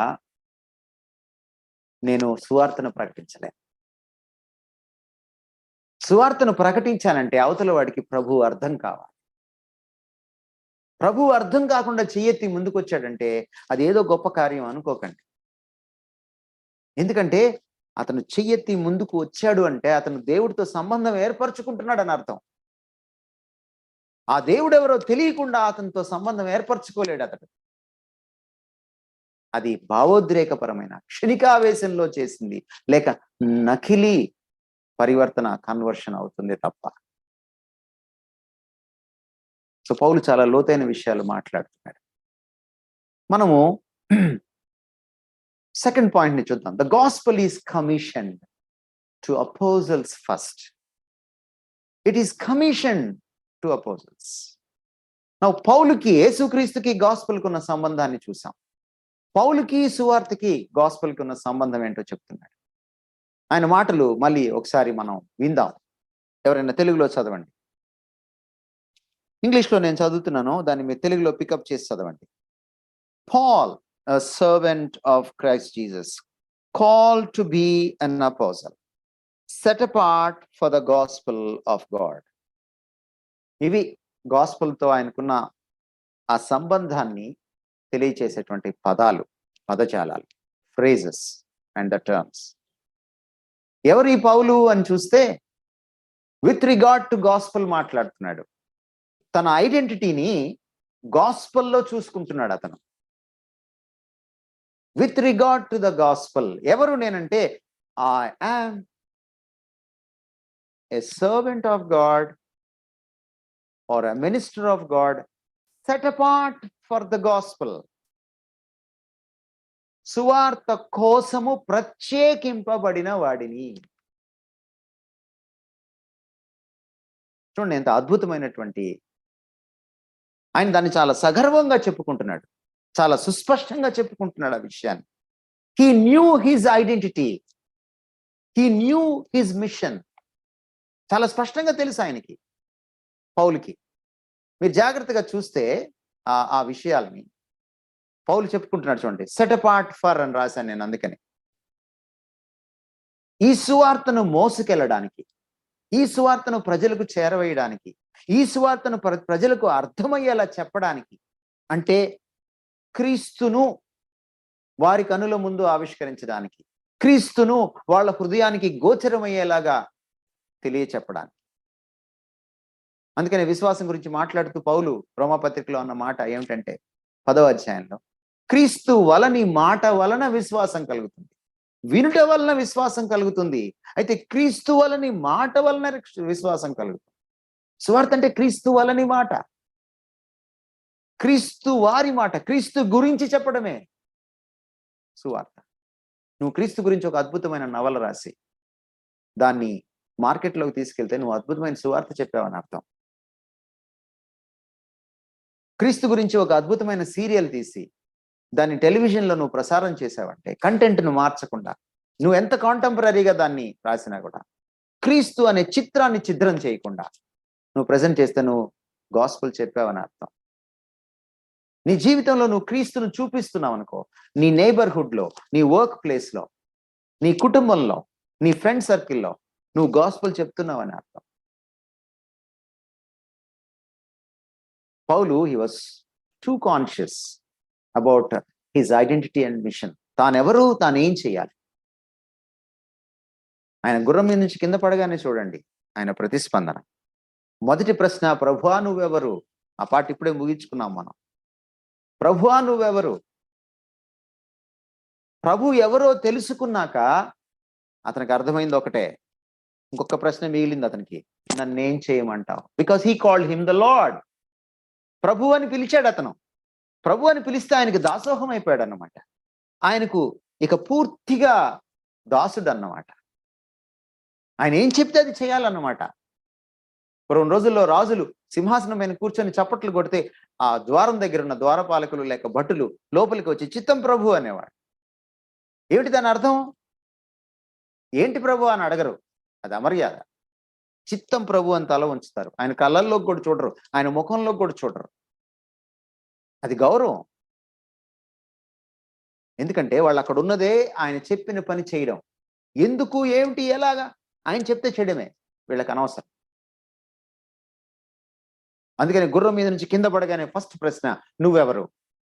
నేను యేసుని. నువ్వు నన్ను హింసిస్తున్నావు, ఆ యేసునే నేను. ఎప్పుడైతే ఈయనే ప్రభు అని తెలుసుకున్నాడో అదునాయ్, వెంటనే అతని నోట్లోంచి వెలువడిన రెండో ప్రశ్న, నన్నేం చెయ్యాలి? నేనేం చెయ్యాలని నువ్వు అనుకుంటున్నావు? Tell me what you want me to do. I want to do it. అందుకని క్రీస్తు ఆయనకున్న సంబంధాన్ని మరొక యారో మార్క్ లో నేను చూపించాను. Look at this part. సువార్త విషయంలో అతను సువార్తను మోసుకెళ్ళడానికి ప్రత్యేకింపబడినవాడు. He was specially appointed. అప్పుడప్పుడు మనకి ఆఫీసర్ ఆన్ స్పెషల్ డ్యూటీ అని మనకి వేస్తూ ఉంటారు. మనకు యూనివర్సిటీస్లో, కాలేజెస్లో, ఆఫీసెస్లో, లేకపోతే సచివాలయంలో ఒక ప్రత్యేకమైన పనిని చేయడానికి ఒక స్పెషల్ ఆఫీసర్ని నియమిస్తారనమాట. ఆయన్ని ఓఎస్డి అంటారు, officer on special duty. So Paul was an officer on special duty, and his duty was to proclaim the gospel to all human beings.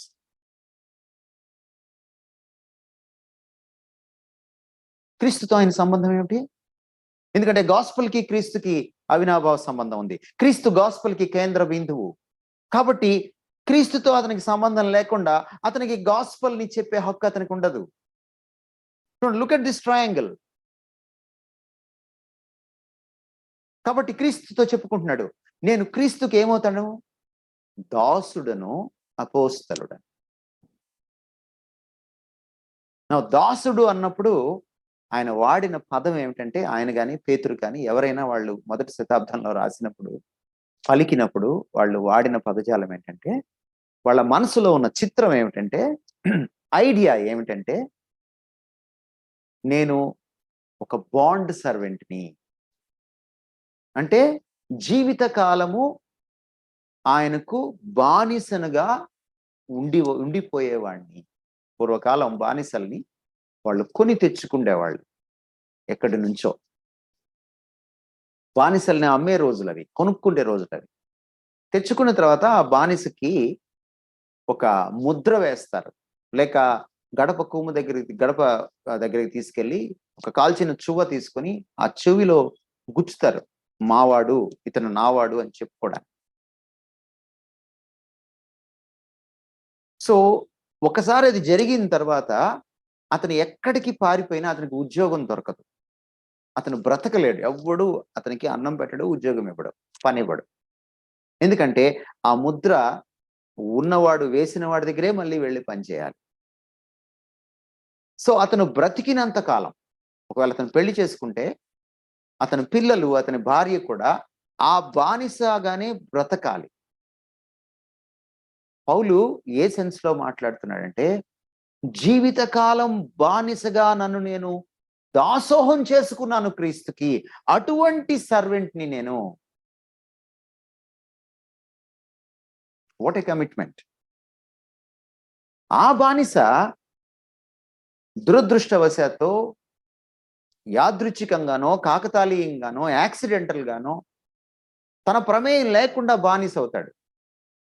కానీ ఈ బానిస స్వచ్ఛందంగా క్రీస్తుకి ఇచ్చి వేసుకుంటున్నాడు. ఈరోజు సర్వెంట్స్ ఆఫ్ గాడ్ అని చెప్పుకున్నటువంటి వాళ్ళు చాలా మంది, దైవ సేవకులు అని చెప్పుకునేవాళ్ళు ఈ సెన్స్ లో పని చేయట్లేదు, అది సమస్య. అందుకనే వాళ్ళు ఆ క్రీస్తు బల ప్రభావాల్ని లోకానికి చాటలేకపోతున్నారు. అందుకనే లోకంలో క్రీస్తు ఎద్దేవా అవుతున్నాడు, ఆయన ఎగతాళికి గురవుతున్నాడు. Because they are not that committed. పౌలుకి క్రీస్తుతో ఉన్న కమిట్మెంట్ అలాంటిది. పక్కనే అతను వాడిన మరొక పదం అపోస్తలుడను, అపోజిల్. ఈ రెండు చాలా బద్ధ విరుద్ధమైనటువంటి పదాలన్నమాట. అపోస్తలుడికి అధికారం ఉంటుంది, ప్రత్యేక అధికారాలు ఉంటాయి అపోస్తలుడికి. ఇందాక నేను చెప్పాను, ఆఫీసర్ ఆన్ స్పెషల్ డ్యూటీ. కానీ దాసుడికి అధికారాలు ఉండవు. ఆయన ఓ పక్కన దాసుడట, మరో పక్కన అపోస్తలుడట. క్రీస్తులో ఉన్న గొప్పతనం ఇదే. నువ్వు క్రీస్తుకి ఎంత దాసత్వంలోకి వెళ్తావో, క్రీస్తు దాసత్వంలోకి, లేక క్రీస్తుకి ఎంత దాసుడు అవుతావో, అంతగా నువ్వు ఆయన దగ్గర నుంచి అధికారం పొందుతావు. క్రైస్తవ నాయకత్వంలో ఉన్నటువంటి గొప్ప సౌందర్యం ఏమిటంటే, గొప్ప రహస్యం ఏంటంటే, విధేయత నుంచి అధికారం పుట్టుకొస్తుంది. ఎంత విధేయుడవుతానో అంత అధికారాన్ని సంపాదించుకుంటాడు. క్రీస్తు తన తండ్రికి ఎంత విధేయుడయ్యాడో అంతగా ఆయన హెచ్చింపబడ్డాడు. ఫిలిప్పీ పత్రిక 2వ అధ్యాయం 5వ వచనం నుంచి 9వ వచనం దాకా చదివితే మనకు అర్థమయ్యేది అదే. ఆయన శిలువ మరణ మగునంతగా తను తాను తగ్గించుకొని విధేయుడయ్యాడు. అందుచేత ఆయన హెచ్చింపబడ్డాడు. ప్రతి నామము కంటే ఉన్నతంగా, ప్రతి ప్రభుత్వం కంటే ఉన్నతంగా, ప్రతి అధికారము కంటే ఉన్నతంగా. ఈరోజు ప్రతి మోకాలు ఆయన ముందు వంగాలి, ప్రతి నాలుక ఆయన ప్రభు అని స్తుతించాలి. ఆయన దాన్ని డిమాన్స్ట్రేట్ చేసి చూపించాడు ఆ ప్రిన్సిపల్. అయినా జెబెదయి కుమారులకు అర్థం కాలేదు, యాకోబు యోహానికి, వాళ్ళ తల్లికి అర్థం కాలేదు. మళ్ళీ పక్కకెళ్ళి తీసుకెళ్లి కూర్చోబెట్టి చెప్పాడు వాళ్ళకి ఆయన, నువ్వు నీ చర్చిలో సీనియర్వా, లేకపోతే నువ్వు YBSAలో సీనియర్వా, ఈ మాటలు నీకే. నువ్వు క్రీస్తులోకి వచ్చావా, కొత్త బిలీవర్వా, ఈ మాటలు నీకే. చాలా మంది ఈ రోజున 17 ఏళ్ళు రావు పట్టుమని, 20 ఏళ్ళు రావు పట్టుమని వాళ్ళు పెద్ద స్పీకర్లు అయిపోవాలనుకుంటున్నారు. మొదట లోబడ్డం నేర్చుకో, తర్వాత హెచ్చించడం ఆయన వంతు, లోబడ్డం నీ వంతు. పౌలు ఎంతగా లోబడితే అంత అధికారాన్ని సంపాదించుకున్నాడు. నిజానికి అపోస్తలులు అని అంటే వాళ్ళకి ప్రత్యేకమైనటువంటి అధికారాలు, ప్రత్యేకమైనటువంటి లక్షణాలు ఉన్నాయి. అవి కూడా మనం చూస్తాం రోమాపత్రికలో. మనం పూర్తి చేసేలోపు వచ్చే వారం కూడా ఒక విషయం రాబోతాం, చూస్తాం. అపోస్తలుడికి ఉన్న ప్రత్యేక లక్షణాలు ఏమిటంటే, అందరినీ అపోస్తలు అనడానికి వీల్లేదు. కొత్త నిబంధనలో అపోస్తలుడు అనే మాట 2 రకాలుగా వాడారు. ఒకటి స్ట్రిక్ట్ సెన్స్ లో, ఇంకోటి బ్రాడర్ సెన్స్ లో. ఒకటి ఖచ్చితార్థంతో, ఒకటి విస్తృతార్థంతో వాడారు. జనరల్ సెన్స్ లో వాడిన అపోస్తలుడు అనే మాటకి అర్థం ఏంటంటే మిషనరీ అని అర్థం. అంటే పంపబడిన వాడు. ఒక పని మీద పంపితే అతను అపోస్తలుడు, మిషనరీ. మోడర్న్ లాంగ్వేజ్ లో మనం మిషనరీ అంటున్నాం, లేక అంబాసిడర్. బర్నబాను కూడా అందుకని అపోస్తలుడు అని పిలిచారు అపోస్తల కార్యంలో. కానీ స్ట్రిక్ట్ సెన్స్ లో, ఖచ్చితార్థంలో దాన్ని వాడితే అపోస్తలులు 12 మంది మాత్రమే కొత్త నిబంధనలో. అందుకనే మనకి నూతన యెరూషలేముకి 12 స్తంభాలు మాత్రమే ఉంటాయి, 12 మంది అపోస్తలులే ఉంటారు, వాళ్ళ పేర్లు మాత్రమే చెక్కి ఉంటాయి. 13వ వాడు కనపడ్డు మనకి. ఏమిటి అపోస్తలుడి గొప్పతనం? అపోస్తలులు యేసు క్రీస్తు శరీరధారిగా ఉన్నప్పుడు కానీ మరో విధంగా కానీ ఆయన దగ్గర డైరెక్ట్ గా పాఠం నేర్చుకొని ఉండాలి, డైరెక్ట్ గా ఆయన దగ్గర ప్రబోధన నేర్చుకొని ఉండాలి, మధ్యవర్తి ఉండకూడదు. గురుముఖంగా, ముఖాముఖిగా ప్రబోధన నేర్చుకొని ఉండాలి ఆయన దగ్గర. నెంబర్ 1. నెంబర్ 2, సిలువ వేయబడి పునరుద్ధానుడైన యేసుక్రీస్తుని ప్రత్యక్షంగా చూసి ఉండాలి. ఎవరో చెబితే వినడం కాదు, ప్రత్యక్షంగా చూసి ఉండాలి. ఆయన పునరుద్ధానానికి ప్రత్యక్ష సాక్షి అయి ఉండాలి. అతడే అపోస్తలుడు. 3వ అర్హత, యేసుక్రీస్తు వారు స్వయంగా అపాయింట్ చేయాలి. ఏ చర్చి పెద్దలో లేకపోతే ఇంకెవరో అపాయింట్ చేయకూడదు. డైరెక్ట్ గా యేసుక్రీస్తు వారే అపాయింట్ చేయాలి. 11 మందికి ఆ లక్షణాలు ఉన్నాయి. ఇస్కరియోతు యూదా తప్పిపోయాడు, పౌలుకి మళ్ళీ ఆ లక్షణాలు ఉన్నాయి. So it's a great privilege అన్నమాట అపోస్తలుడిగా ఉండడం. కానీ ఇక్కడ పౌలు దగ్గర మనం నేర్చుకోవాల్సిన మరొక సత్యం ఏంటంటే, అంతలా అపోస్తలత్వాన్ని పొందిన పౌలు, అంతలా అధికారాన్ని పొందిన పౌలు, అంత ఉన్నత స్థితిలో హెచ్చింపబడిన పౌలు తన దాసత్వాన్ని, తన సేవకత్వాన్ని, తన బానిసత్వాన్ని మర్చిపోలేదు. అతను he still consider himself as the bond servant of the Lord Jesus Christ. ఇంకా తాను క్రీస్తు బానిసగానే ఎంచుకుంటున్నాడు. Now that's called humility. దాన్నే వినమ్రత అంటాం. మనం నేర్చుకోవాలి. Now gospel of God కి క్రీస్తుకి ఉన్న సంబంధం, పౌలుకి గాస్పల్ కి క్రీస్తుకు ఉన్న సంబంధాన్ని మనం చూసాం. మనం నెక్స్ట్ పాయింట్ లోకి వెళ్ళక ముందు ఈ 3 విషయాలను చూడండి. పౌలు ఏమంటున్నాడంటే ఇక్కడ ఒక మాట, ఈ సువార్తను అతను మోసుకెళ్ళేటప్పుడట అతను 3 విషయాలు చెప్తున్నాడు. ఒకటి, ఈ మిషన్, ఈ పని, తనకు అప్పగించిన ఈ కమిషన్, ఈ బాధ్యత అందరికీ సువార్త అందించాలట. కేవలం యూదులకే కాదు. ఒకప్పుడు ఎంత నిష్ఠా గరిష్ఠుడైన యూదు మత ప్రవిష్టుడు అతను, ఒక రిలీజియస్ ఫెనాటిక్ అతను, ఒక మత ఛాందసవాదిగా ఉన్న పౌలు ఈ రోజున తన జాత్యహంకారంతో కుట్టుమిట్టాడిన పౌలు, ఎగసిపడిన పౌలు ఒకప్పుడు ఈ రోజున అంటున్నాడు, అన్ని జాతులకు సువార్త చెప్పే బాధ్యత నా మీద ఉంది అంటున్నాడు. అమాంగ్ ఆల్ ద నేషన్స్ అంటున్నాడు. ఈ భూమి మీద ఉన్నటువంటి ప్రతి వంశానికి, ప్రతి జాతీయుడికి నేను సువార్త చెప్పాలి. సువార్త చెప్పే విషయంలో ఈరోజు భారతదేశంలో కొన్ని చోట్ల కొన్ని దౌర్భాగ్యమైనటువంటి ఇవి వచ్చినాయి ఈ మధ్యకాలంలో. కొంతమంది అమెరికన్ మిసియాలజిస్టులు ఈ దుర్మార్గానికి ఒడిగట్టారు. మిషన్స్ కి సంబంధించిన సరికొత్త వాక్యం ఎరుగని థియాలజీని తీసుకొచ్చారు. వాడు తీసుకొచ్చి ఏ జాతి వాడు ఆ జాతి వాడికే సువార్త చెప్పాలి అన్నటువంటి ఒక దరిద్రమైనటువంటి సిద్ధాంతాన్ని తీసుకొచ్చారు.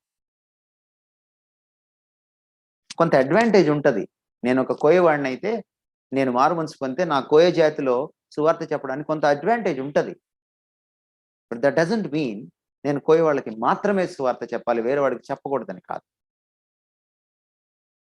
ఆ సిద్ధాంతాన్ని తీసుకొని మన దేశంలో, మన రాష్ట్రంలో, మన తెలుగు రాష్ట్రాల్లో జరుగుతున్న దుర్మార్గం ఏమిటంటే, కులం పేరిట సంఘాలు విడిపోయినాయి. కమ్మవాళ్ళకే సువార్త చెప్తాడు, వాళ్ళకు ఒక సువార్త. రెడ్డికే సువార్త చెప్తాడు, వాళ్ళకు ఒక సంఘం. రెండ్లుకి, మూళ్ళకి. దౌర్భాగ్యం, అసహ్యకరమైన విషయం. పౌలు అంటున్నాడు, నేను సువార్త అందరికీ చెప్పాలి. Look at his heart.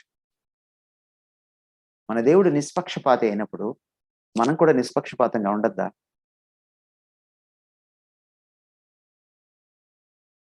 ఇంకోటి ఏమంటున్నాడంటే, సువార్త చెప్పడమే కాదట, ఈ సువార్త యొక్క విషయాన్ని కూడా అతను చెప్తున్నాడు. అందరినీ ఈ విశ్వాసంలోకి నడిపించాలని. మన నెక్స్ట్ పాయింట్ లో మనం దాన్ని చూద్దాం. కానీ ఇక్కడ చూడాల్సిన ఇంకో మాట ఏంటంటే, for the sake of his name. ఇదంతా ఎందుకు చేస్తాడు అంటే, నాకు బాగా నచ్చిన విషయం ఏంటంటే, క్రీస్తు నామం కోసం చేస్తాడట. క్రీస్తు అనే వ్యక్తి కోసం చేస్తాడట. క్రీస్తు అనే తన ప్రభువు కోసం చేస్తాడట. ఏంటి ఇక్కడ మోటివేటింగ్ ఫ్యాక్టర్? సెల్ఫ్ గ్లోరీ కాదు ఇక్కడ మోటివేటింగ్ ఫ్యాక్టర్.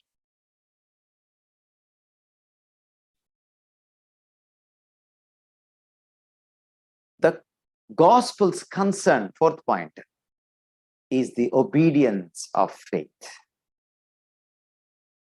సువార్త యొక్క అంతిమ ధ్యేయం ఏమిటి? The ultimate concern of the gospel ఏంటంటే, ది ఒబీడియన్స్ ఆఫ్ ఫెయిత్. ఇప్పుడు మనం ఫెయిత్ గురించి కాసేపు ఆలోచించాలి. యేసు ప్రభు దగ్గరికి వచ్చి ప్రార్థన చేసే ప్రతి ఒక్కళ్ళు విశ్వాసులు కాదు. చర్చికి వచ్చి ప్రతిరోజు ఆ కార్యక్రమాల్లో పాల్పొంది ప్రార్థనలో ఉండి కానుక వేసి వెళ్ళిపోయేవాళ్ళు, ఆశీర్వాదం తీసుకుని వెళ్ళిపోయే వాళ్ళందరూ విశ్వాసులు కాదు. సంఘంలో నాయకత్వంలో ఉండే వాళ్ళందరూ విశ్వాసులు కాదు. పాస్టర్లందరూ విశ్వాసులు కాదు, నమ్మండి నన్ను. బిషపులందరూ విశ్వాసులు కాదు, నమ్మండి నన్ను.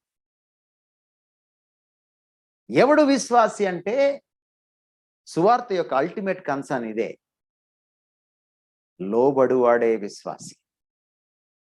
అందుకే దాన్ని పౌలు ఏమంటున్నంటే, ఒబీడియన్స్ ఆఫ్ ఫెయిత్, విశ్వాస విధేయత. నిజమైన విశ్వాసంలో విధేయత ఉంటుందండి. నిజమైన విశ్వాసం విధేయతలో పరిణమిస్తుంది. It results in obedience. యేసుక్రీస్తు వారు కానా వివాహం తర్వాత అనేకమైన అద్భుతాలు చేసిన తర్వాత ఆ అద్భుతాలని చూసి అనేకులు ఆయన ఎందుకు విశ్వసించారు అని రాయబడింది యెరూషలేములో. మీరు యోహాను సువార్త 2వ అధ్యాయం 23, 24, 25 వచనాలు చదివితే మీకు కనపడుతుంది ఆ మాట. కానీ ఆయన వాళ్ళ విశ్వాసాన్ని అంగీకరించలేదు, తన్ను వారి వశము చేసుకోనలేదని రాయబడి. He did not commit himself to them. ఎవరైతే తన యందు విశ్వాసం ఉంచారో, తన అద్భుతాలు చూసి, he did not commit himself to him. Why? Because they did not commit themselves to him. Commitment లేని విశ్వాసం, ఒబీడియన్స్ లేని విశ్వాసం, ఈగోని ఆయన పాదాల దగ్గర వెయ్యని విశ్వాసం, మన జీవితంలో క్రీస్తుకు తల వంచని విశ్వాసం, నేను అనుకునేవాడి విశ్వాసం, విశ్వాసమే కాదు. విశ్వాసం యొక్క అంతిమ గోల్ ఏంటంటే, క్రీస్తుకు తల వంచడం, క్రీస్తు చిత్తాన్ని జరిగించడం, క్రీస్తు సింహాసనానికి తల వంచడం. ప్రభువా నా ఎజెండా కాదు, నీ ఎజెండా అంటాడు విశ్వాసి. ప్రభువా నా చిత్తం కాదు, నీ చిత్తం అంటాడు విశ్వాసి. అవిశ్వాసి నా ఇష్టం నా చిత్తం అంటాడు రామ్ గోపాల్ వర్మ లాగా. నరకంలో పాడుకుంటే ఒకే ఒక పాట నా ఇష్టం నా చిత్తం అనే పాటే అంటాడు C S Lewis. I don't know ఎంతమంది విశ్వాసులకి ఈ రోజున, ఎంతమంది క్రైస్తవ నాయకులకి ఈ రోజున క్రీస్తు మాటకు విధేయత చూపించేటువంటి పరిస్థితి ఉందో తెలియదు. But if you are continually disobedient, నీ ఎజెండా నీకుండి నీ పద్ధతిలో నువ్వు వెళుతూ నువ్వు క్రీస్తు విశ్వాసిని చెప్పుకుంటే నువ్వే మోసం చేసుకుంటున్నావు. విధేయత లేని విశ్వాసం లేదు, దాన్ని క్రీస్తు అంగీకరించడు. సువార్త అలా చెప్పి వచ్చేయడం కాదు. సువార్త వాళ్ళు విశ్వాసంలోకి వచ్చేదాకా, వాళ్ళు క్రీస్తును అనుసరించేదాకా, విధేయత చూపించేదాకా. క్రీస్తుకు విధేయత చూపించడం అంటే ఆయన చెప్పిన మాటను తూచా తప్పకుండా పాటించడం, ఆయన వైపే చూడడం, ఆయన వెళ్ళిన మార్గంలోనే వెళ్ళడం, ఆయన పద్ధతుల్ని పుణికిపుచ్చుకోవడం, ఆయన స్వభావాన్ని పుణికిపుచ్చుకోవడం, ఆయన పరిచర్య శైలి, ఆయన జీవన శైలి, ఇదంతా కూడా కాపీ కొట్టడం, ఇమిటేట్ చేయడం.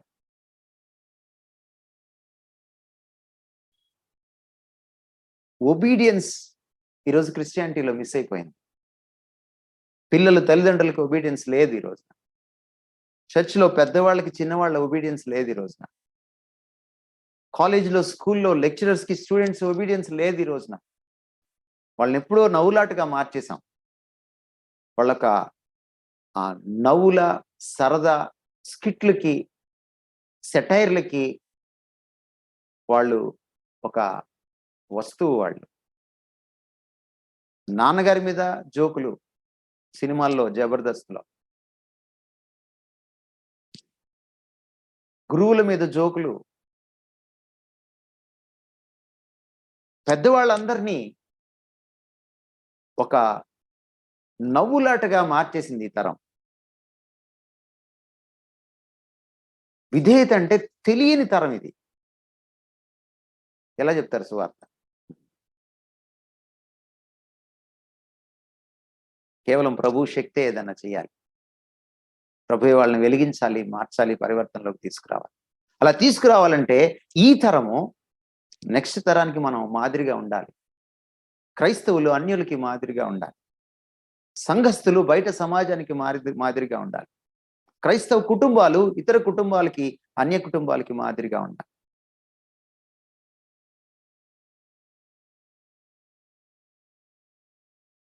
సువార్త అంటే యేసుప్రభు వచ్చాడు, మనం పాపులము, ఆయన పరిశుద్ధుడు, మన కోసం చచ్చిపోయాడు, మనం ఆయన నమ్ముకోవాలి. ఇది కాదు సువార్త. పూర్తిగా ఆయనకు నా హక్కుల్ని ఇచ్చివేసుకోవడం, అది విధేయత అంటే. ఆ విధేయతను సువార్త ద్వారా దేవుడు కాంక్షిస్తున్నాడు. అందుకనే ఒక కమ్యూనిటీని ఏర్పరచుకున్నాడు దేవుడు. The Gospels community is the church. What is church? Church is Gospels community.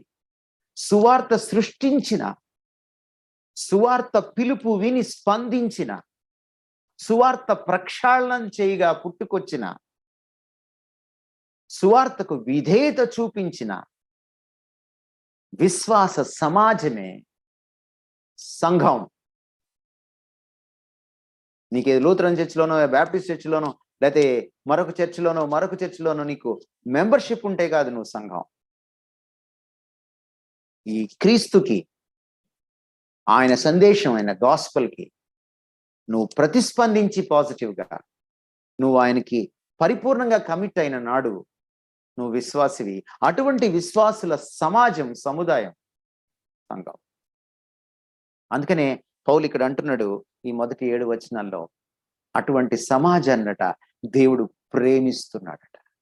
ఆయన వాళ్ళకి రాస్తూ అంటున్నాడు, దేవుడు ప్రేమించే ఆయన సంఘమా, దేవుడు ప్రేమించేటువంటి సమూహమా,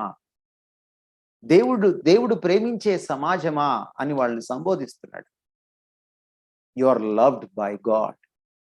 మిమ్మల్ని ఎవరో ప్రేమించట్లేదు, ద వెరీ గాడ్, మీ సృష్టికర్త, మీకోసం ప్రాణం దారపోసి రక్తం కార్చిన మీ దేవుడు మిమ్మల్ని మరణం నుంచి, మరణ భయం నుంచి విడిపించడానికి మరణంలోకి ప్రవేశించిన వాడు, మిమ్మల్ని పాపం నుంచి పరిపూర్ణంగా పరిహరించడానికి పాపమెరుగని తాను పాపం తన మీద వేసుకుని దాన్ని దునుమాడిన వాడు శిలువలో.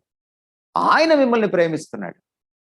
నేను ఒక దేశ నాయకుడిని లేక ఒక ప్రధానమంత్రిని అభిమానించడం గొప్ప కాదు, కానీ ఆ నాయకుడు, ఆ ప్రధానమంత్రి ఒక సామాన్యుడైన నన్ను అభిమానించడం, నాకు ఫ్యాన్ అవ్వడం, నేనంటే ఇష్టపడ్డం, అప్పుడు నేను గొప్పవాడిని. ఇక్కడ దేవుణ్ణి మనం ప్రేమించడం కాదు, తానే మనలను ప్రేమించి, మనం ఆయనను ప్రేమించితేమని కాదు, తానే మనలను ప్రేమించి. You know my friends, you are loved by God. That's your privilege. And ఈ ప్రేమ నుంచి మనల్ని ఏది ఎడబాపలేదంటాడు రోమాపత్రిక చివరికి వచ్చేటప్పటికి. ఏది ఎడబాపలేదు. 8వ అధ్యాయం మీరు చివరి భాగాన్ని చదవండి. అది కరువైనా, హింస అయినా, ఖడ్గమైన, వస్త్రహీనత అయినా, ఎవరైనా, దేవదూతలైనా, God continues to love you. అందుకని కీర్తనకారుడు ఏమంటాడంటే, his loving kindness endures for ever. ఆయన కృప నిరంతరం ఉంటుందని తెలుగులో రాయబడింది. ఆయన కృపా సహితమైన ప్రేమ నిరంతరము ఉంటుంది అని దాని అర్థం. His loving kindness endures for ever, irrespective of your life, irrespective of your behavior, irrespective of your commitment.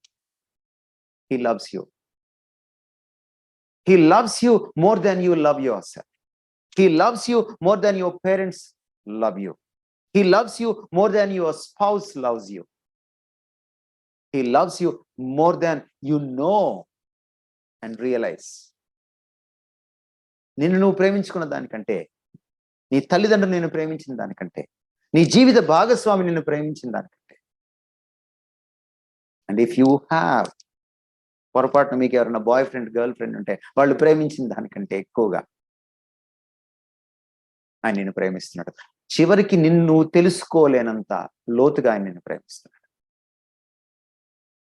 ఒక కమ్యూనిటీ ఆఫ్ క్రైస్ట్, ఒక క్రిస్టియన్ ఫెలోషిప్, ఒక క్రిస్టియన్ చర్చ్కి ఉన్న గొప్పతనం అది. అందుకే ఆయన మన అండ. Nothing can Sheikh us in this world. Nothing can frighten us in this world. Nothing can scatter our hope in this world. ఏది మనల్ని తొనికేలా బెనికేలా చేయలేదు, ఏది మనల్ని భయపెట్టలేదు, ఏది మన ఆశను చంపలేదు, నిర్వీర్యం చేయలేదు. Because we are loved by God. అంతేకాదు, మనకు ఒక బాధ్యత ఉంది. ఆ యారో మార్క్ చూడండి. కమ్యూనిటీ నుంచి హిస్ సన్ దగ్గరికి వెళ్తున్న యారో మార్క్ చూడండి. We are called to belong to his son Jesus Christ. ఎందుకు పిలిచాడు, మనల్ని కమ్యూనిటీగా ఏర్పరచుకున్నాడంటే, మనం ఎల్లప్పుడూ ఆయనకి చెందిన వారిగా ఉండాలని పిలుచుకున్నాడు. That's it. We are a called community. We are a specially called community. అప్పుడు మనకి ఇన్విటేషన్ వస్తుంది, యు ఆర్ స్పెషల్లీ ఇన్వైటెడ్. అక్కడికి వెళ్తే ఎక్కువ మంది ఉండరు. నెస్కాఫే గోల్డ్ అడ్వర్టైజ్మెంట్ మీరు చూసుంటారు. తన ఓల్డ్ ఫ్రెండ్స్ అందరినీ, క్లాస్మేట్స్ అందరినీ, అలమ్ని అంతటిని పిలుచుకుంటాడు. బట్ వాళ్ళతో కాఫీ తాగాలంటే కొన్ని కండిషన్స్ పెడతాడు. నా పేరు గుర్తునే అందరు కూర్చోండి అంటాడు. ఒక్కొక్కటి కండిషన్ చెప్తూ వస్తాడు. చివరికి నలుగురే మిగులుతారు అతనితో పాటు. వాళ్ళకే స్పెషల్ ఇన్విటేషన్, తనతో కలిసి కాఫీ తాగడానికి. సచ్ ఎ స్పెషల్ బాండ్ మనకి యేసు ప్రభుతో. అందుకనే ఆయనతో పాటు మనం మాత్రమే ఉంటాం రేపొద్దున. We belong to Christ. కానీ ఈ రోజున మనం ఏ కులానికి చెందిన వాళ్ళం, ఏ సంఘానికి చెందిన వాళ్ళం, లేకపోతే ఏ కుటుంబానికి చెందిన వాళ్ళం, ఏ వంశానికి సంబంధించిన వాళ్ళం అని ఎక్కువ వెతుక్కుంటున్నాం మనం. వెతుక్కోకండి. వాటన్నిటికంటే మించింది ఇది. మనం క్రీస్తుకు సంబంధించిన వాళ్ళుగా ఉండడం కోసం పిలిచాడు. ఎందుకంటే ఆ క్రీస్తు ప్రపంచానికి తెలియదు. ఎందుకని క్రైస్తవులకి నిక్ నేమ్ ఇచ్చారు? నిజానికి క్రీస్తు శిష్యులు గుంపది. క్రీస్తు శిష్యులను పిలువబడే వాళ్ళకి అకస్మాత్తుగా ఒక్కసారిగా క్రైస్తవులు అనేటువంటి పేరు ఎందుకు వచ్చింది? It's a Nick name. అది సెటైరికల్ గా పెట్టుకున్న పేరు అది. వీళ్ళు క్రీస్తు వారట.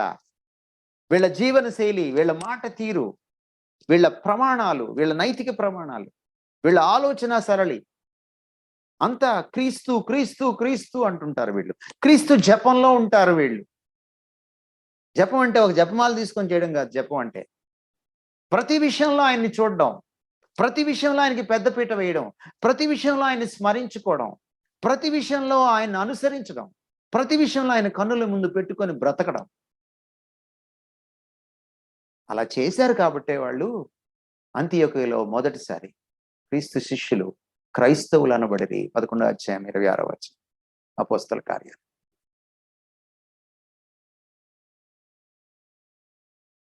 That's an identity. And who is he to me and you? Is our Lord. ఆయన మన ప్రభు. రోమపత్రిక మొదటి 7 వచనాలు చదివితే ఆయన మన ప్రభు, మన రక్షకుడు. ఎక్స్ప్లిసిట్ గా ఇంప్లిసిట్ గా కూడా మీరు చూస్తే మీకు ఆ విషయాలు కనపడతాయి.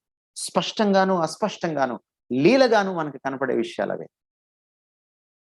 ఈరోజు నా ఐడెంటిటీ ఒక్కటే, నేను క్రీస్తు వాడిని.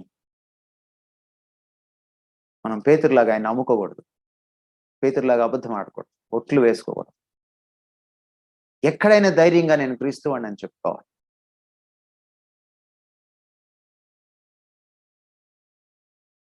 We are a special community. ఎందుకు ఆయన సంబంధించిన వాళ్ళు అయ్యాం మనం? నిజానికి ఆయన సంబంధించిన వాళ్ళమే మనం అందరం. అబ్రహాంని ఆ విగ్రహార్పితమైనటువంటి నేపథ్యం నుంచి పిలిచే హక్కు దేవుడికి ఎక్కడిది? అబ్రహాంకి దేవుడే సృష్టికర్త. ఈ దేవుడిని అబ్రహాం తెలుసుకొని ఉండకపోవచ్చు. ఈ దేవుడు అబ్రహాంకి అపరిచితుడు. ఆయన పిలిచే కాలం నాటికి, అబ్రహాము నువ్వు రా, నీకు ఒక వాగ్దత్త భూమిని ఇస్తాను అని 2500 మైళ్ళు నడిపించాడు, ప్రయాణం చేయించాడు. అబ్రహాము నువ్వు రా, నువ్వు జవసత్వాలు ఉడికిపోయాయి అనుకోవద్దు, నీకు ఒక కుమారుడిని ఇస్తాను, వాడిని నేను ఆశీర్వదిస్తాను, అతని ద్వారా నీ వంశాలన్నింటినీ ఆశీర్వదిస్తాను. అంతేకాదు, నీ వంశం ద్వారా ప్రపంచంలో ఉన్న వంశాలన్నింటినీ అందరినీ ఆశీర్వదిస్తాను.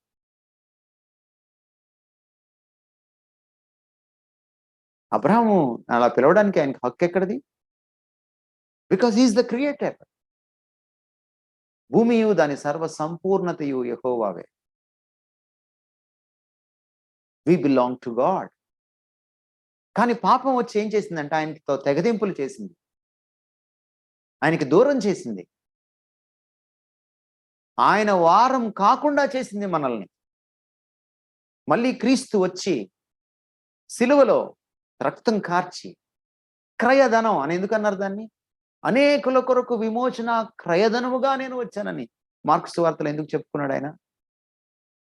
క్రయధనం అంటే ఏంటంటే, మనవాడు తప్పు చేస్తే అవతల వాళ్ళు బంధిస్తే వాడిని మళ్ళీ తెచ్చుకోవాలంటే కొంత ధనం చెల్లించాలి, కొంత విలువైన వస్తువులు ఇవ్వాలి వాడికి. దాన్ని క్రయధనం అంటాం. ఆయన మనం చేసిన పాపానికి దేవుని మహాపరిశుద్ధతను ఆయన తృప్తిపరచడం కోసం, ఏదో సినిమాల్లో చూపించినట్టుగా సాతాన్ని తృప్తిపరచడం కోసం కాదు, మంత్రగత్తెలను తృప్తిపరచడం కోసం కాదు. దేవుడు, పరిశుద్ధుడైన దేవుడు పాపాన్ని చూసి తాళలేడు కాబట్టి, దాన్ని శిక్షించకుండా మానలేడు కాబట్టి, దానికి శిక్ష చెల్లించి దేవుని నీతికి న్యాయానికి ఆయన సాటిస్ఫై చేసి మనల్ని విడిపించుకొని తన వారిగా చేసుకున్నాడు. అందుకనే పేతురు అన్నాడు, మిమ్మల్ని వెండి బంగారాలతో కొనుక్కోలేదు, తన స్వరక్తమిచ్చి మిమ్మల్ని కొనుక్కున్నాడు. He owned us with his own blood. He owned us with his own blood. అందుకనే మనము ఆయనకు చెందవలసిన వారంగా పిలువబడ్డాం. We are called to belong to Jesus Christ, our Lord and Savior. సువార్త గురించిన ఇంకొన్ని విషయాలు. 6th పాయింట్, అంటే నా ఆర్డర్లో నేను మీకు చెప్తున్నాను. The gospel is covenanted in the Old Testament. మనిషి దేవుడితో తెగదెంపులు చేసుకొని ఏదైనా వనంలో విడిపోయిన తర్వాత, అంతకంతకు దూరం అయిన తర్వాత, అంతకంతకు పాపం యొక్క విశృంఖలత్వంలోకి అతను దిగజారిపోయిన తర్వాత, మనిషిని దేవుడు నాశనం చేయాలనుకున్నప్పుడు, ఒక కుటుంబాన్ని రక్షించుకున్నాక, మళ్ళీ మానవాళి పాడైపోయిన తర్వాత ఆయన అబ్రహాంని పిలుచుకున్నాడు. అబ్రహాంతో ఒక ఒప్పందం ఏర్పరచుకున్నాడు. It was God's initiative. ఒక ఒప్పందం ఏర్పరచుకున్నాడు అబ్రహాం. అబ్రహాం వెళ్ళ దేవుడి దగ్గరికి, దేవుడే అబ్రహాం దగ్గరికి వచ్చాడు. మీరు 17వ అధ్యాయం చదివితే ఆదికాండం, ఒక పశువుని కోసి అటు ఇటు పెట్టి మధ్యలో ధూపం వేస్తారు. ఆ మధ్యలో నడిచి వెళ్ళాలి ఒప్పందం చేసుకున్న వాళ్ళు. దాని అర్థం ఏమిటంటే, ఆ ఒప్పందం చేసుకున్న వాళ్ళు ఎవరైనా ఆ ఒప్పందాన్ని అతిక్రమిస్తే, వయలేట్ చేస్తే ఆ అగ్రిమెంట్, ఆ పశువులాగా వాళ్ళని చీల్చివేయాలి, చంపివేయాలి అని అర్థం. నిలువున నరకాలి అని అర్థం. కానీ ఆ రోజున అబ్రహాంతో ఆయన ఒప్పందం చేసుకున్నాక అబ్రహాముని నడిపించలేదు, దేవుడే నడిచాడు మధ్యలో. నిజానికి 2 పార్టీలు నడవాలి, కానీ దేవుడు ఒక్కడే నడిచాడు. దాని అర్థం ఏమిటంటే, అబ్రహాం తప్పు చేసినా, దేవుడు తప్పు చేసినా దేవుడే శిక్ష అనుభవిస్తాడు అనమాట, చీల్చబడతాడు అనమాట. కానీ దేవుడు ఎన్నటికీ తప్పు చేయడు. తప్పు గిప్పు జరిగితే అది మానవుడి పక్షానే జరగాలి. కాబట్టి ఇద్దరు నడవాల్సిన పని లేదు. దేవునికి మనిషికి మధ్య ఒప్పందం జరిగినప్పుడు మనిషి ఒక్కడు నడిస్తే సరిపోతుంది. ఎందుకంటే తప్పు ఆయన చేయజాలడు, ఆయన దేవుడు. ఆయన పాపం ఎరుగని వాడు, పాపం చేయజాలని వాడు. కానీ తప్పు చేయడానికి పాసిబిలిటీ ఉన్నవాడిని పక్కన పెట్టి తాను నడిచాడు. అతడు తప్పు చేసినప్పుడు తాను తప్పు చేయజాలడు. అతను తప్పు చేసే ఒప్పందాన్ని అతిక్రమిస్తే తానే శిక్ష చెల్లిస్తాడు. The gospel was there in the covenant. అదే అంటున్నాడు పౌలు. ఈ సువార్త ముందుగానే చెప్పబడింది, ముందుగానే దాచబడింది ప్రవచనాల్లో, ముందుగానే దాచబడింది మన పితరులకు ఇచ్చిన వాగ్దానంలో. ప్రవక్తల ద్వారా అది వాగ్దానం చేయబడింది. అది నెమ్మదిగా అన్ఫోల్డ్ అవుతూ, నెమ్మదిగా దాన్ని తెలియపరుస్తూ వచ్చాడు దేవుడు. ఆదికాండం నుంచి మనం మలాకి దాకా చదివితే అది నెమ్మదిగా అన్ఫోల్డ్ అవుతూ వచ్చింది. పాత నిబంధనలోని 39 పుస్తకాల్లో మీకు క్రీస్తు లీలగా కనపడతాడు. అందుకనే పాత నిబంధనలో చాలా మంది ప్రవక్తలకు ఈ మిస్టరీ అర్థం కాక వాళ్ళు తెలుసుకోవాలని ఉవ్విళ్ళూరారు.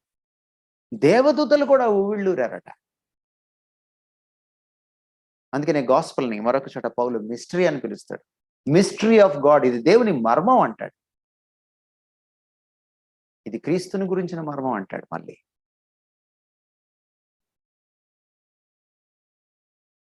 సో ఎక్కడి నుంచి వస్తుంది గాస్పల్?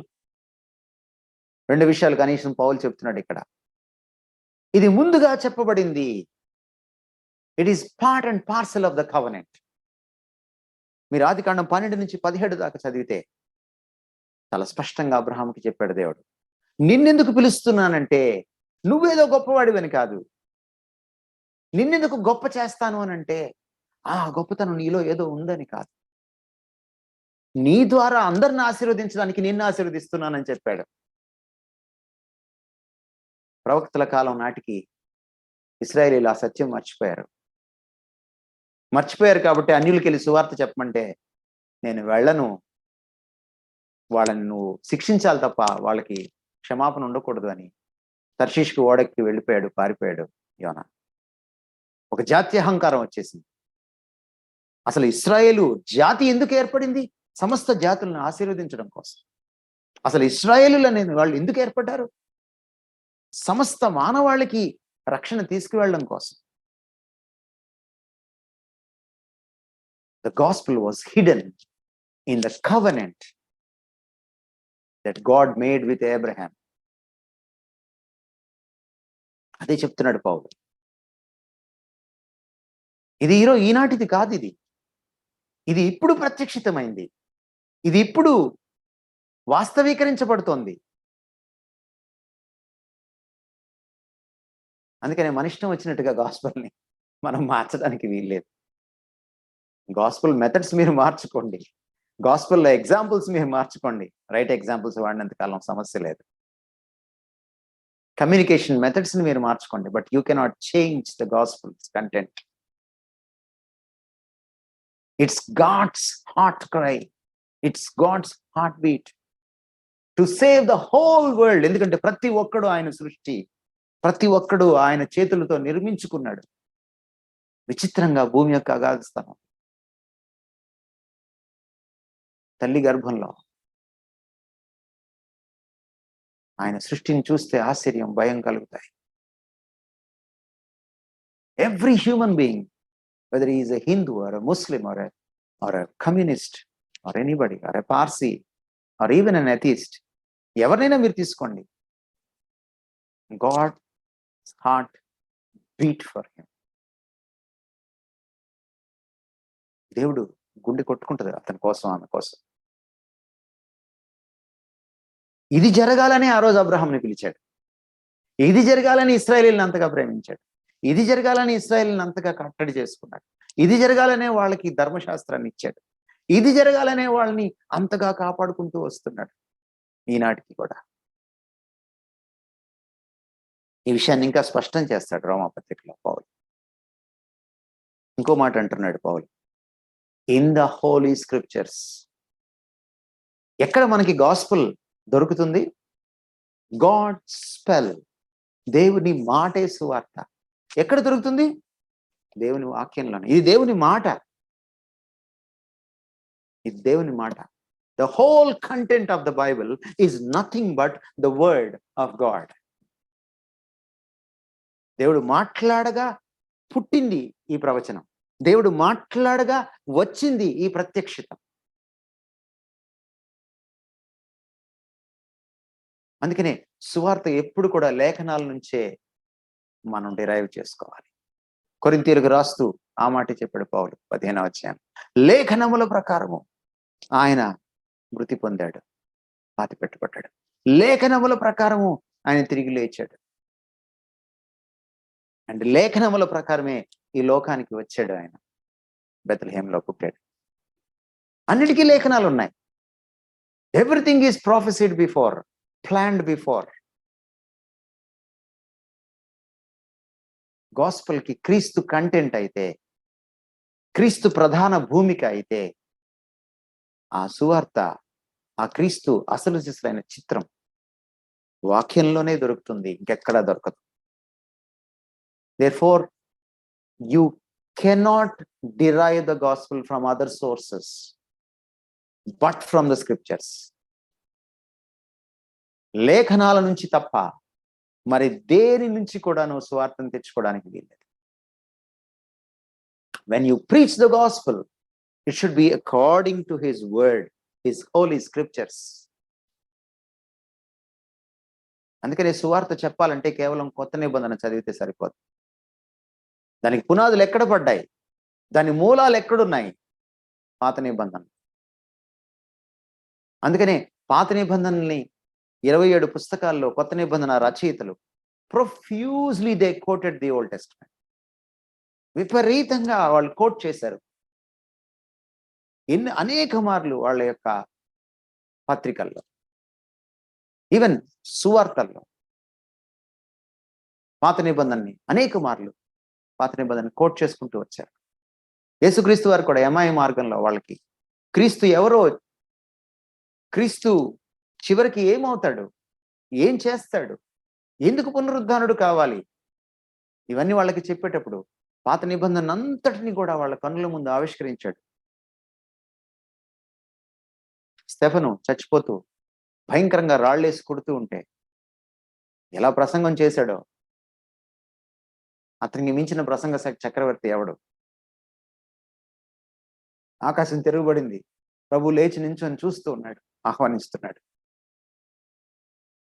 పామరుడు, నిన్న మొన్నటి దాకా పామరుడు సామాన్యుడు అనుకున్న ఈ స్టెఫను నోరు తెరిచి పాత నిబంధన మొత్తాన్ని ఆవిష్కరించాడు ఆ యూదుల ముందు, ఆ మత ఛాందసవాదుల ముందు. వాళ్ళందరూ ధర్మశాస్త్రాన్ని ఎరిగిన వాళ్ళు.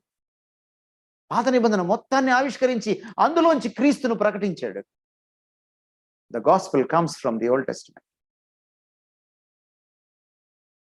from the covenantal promises and the prophecies of God. అదే పౌలు చెప్పదలిచి. కాబట్టి ఈ 7 వచనాలు కూడా సువార్త చుట్టూ పరిభ్రమిస్తాయి. ఈరోజు మనం వేసుకోవాల్సిన ప్రశ్న ఏంటంటే, సువార్తకు నాకున్న సంబంధం ఏంటి? సువార్త చెప్పగా, వినగా, విధేయత చూపించగా నేను ఈ రోజున ఆ దేవుని చేత ప్రేమించబడే సమాజంలో ఒకడినయ్యాను. మనం మర్చిపోకూడదు ఆ విషయాన్ని. అదే చెప్తున్నాడు రోమియోలకి, మీరు అటువంటి సమాజం. రోమాలోని సంఘము అటువంటి సమాజం. దేవుడు ప్రేమించేవాడిని నేనైతే నేను ఆయన ఎంత తిరిగి ప్రేమించాలి? దేవుడు నన్ను ఇంతగా ప్రేమిస్తే నేను ఆయన ఎంతగా ప్లీజ్ చేయాలి? దేవుడు నన్ను ఇంతగా ప్రేమించి ఇంత చేస్తే నేను ఆయన కోసం ఎలా జీవించాలి? నా ఆలోచనలు, నా మాటలు, నా చేష్టలు, నా పబ్లిక్ లైఫ్, నా ప్రైవేట్ లైఫ్, నా వృత్తి జీవితం, నా పరిచర్య జీవితం, నేను ఇంటా బయట నా జీవనం,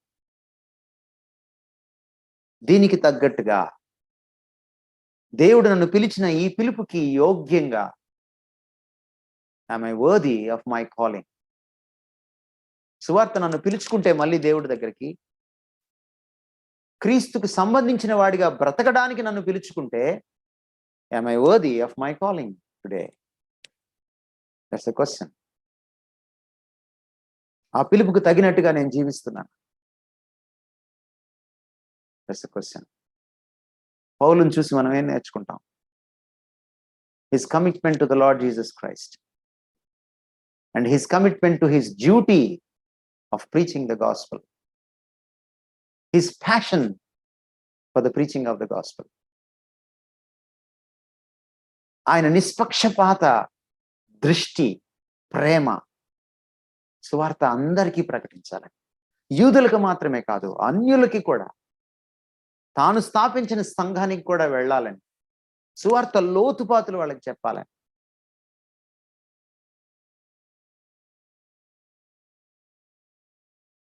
ఎంతమందిని మనం బహుశా ప్రభువులోకి వచ్చి ఒక 25 ఏళ్ళు, ఒక 30 ఏళ్ళు, ఒక 40 ఏళ్ళు, లేకపోతే కొంతమందికి 10 ఏళ్ళు, 15 ఏళ్ళు, కొంతమందికి 5 ఏళ్ళు, 2-3 ఏళ్ళు అయి ఉంటుంది. Such a fervour, such a passion, పౌలు లాంటి ఆ తృష్ణ, ఆ తీవ్రత మనకెక్కడైనా ఉందా అన్నది ఈరోజు ప్రశ్న. అలాంటి కన్సర్న్ ఫర్ ద గాస్పెల్ మనకుందా అన్నది ఈరోజు ప్రశ్న. సో ఈరోజు వచ్చే వారం వరకు కూడా ఈ ప్రశ్నలు మనసులో పెట్టుకొని, ఈ పారాయణాన్ని దృష్టిలో పెట్టుకొని, నేను అప్లికేషన్ కూడా మీకు, as I expose the scripture I was trying to apply it to the present context. కాబట్టి మీరు పికప్ చేసుకొని ఉంటారని నేను నమ్ముతున్నాను. మీ హృదయంలో భద్రపరుచుకుంటారని నేను నమ్ముతున్నాను. దాన్ని మాసిపోనివ్వకండి, దాన్ని ఆవిరైపోనివ్వకండి. Keep it present, keep it so valuable. దేవుడు మీలో కార్యం జరిగించాలంటే దాన్ని మీరు మర్చిపోకూడదు. మీరు ప్రభుకి తావిస్తేనే, ఆయన ఆత్మకు తావిస్తేనే ఆయన కార్యం చేస్తాడు.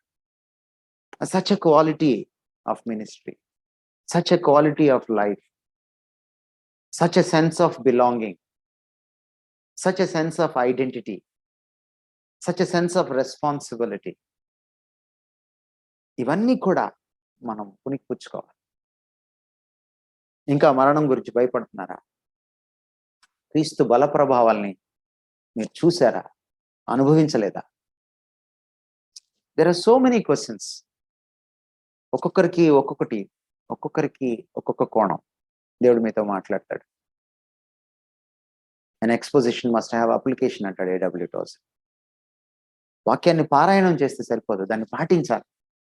ఆ పారాయణం చేయగా మూటగట్టుకున్న ఆ సత్యాలన్నీ, నేర్చుకున్న ఆ పాఠాలన్నీ ఆచరణీయం చేసుకోవాలి. అప్పుడే దానికి సార్థకత.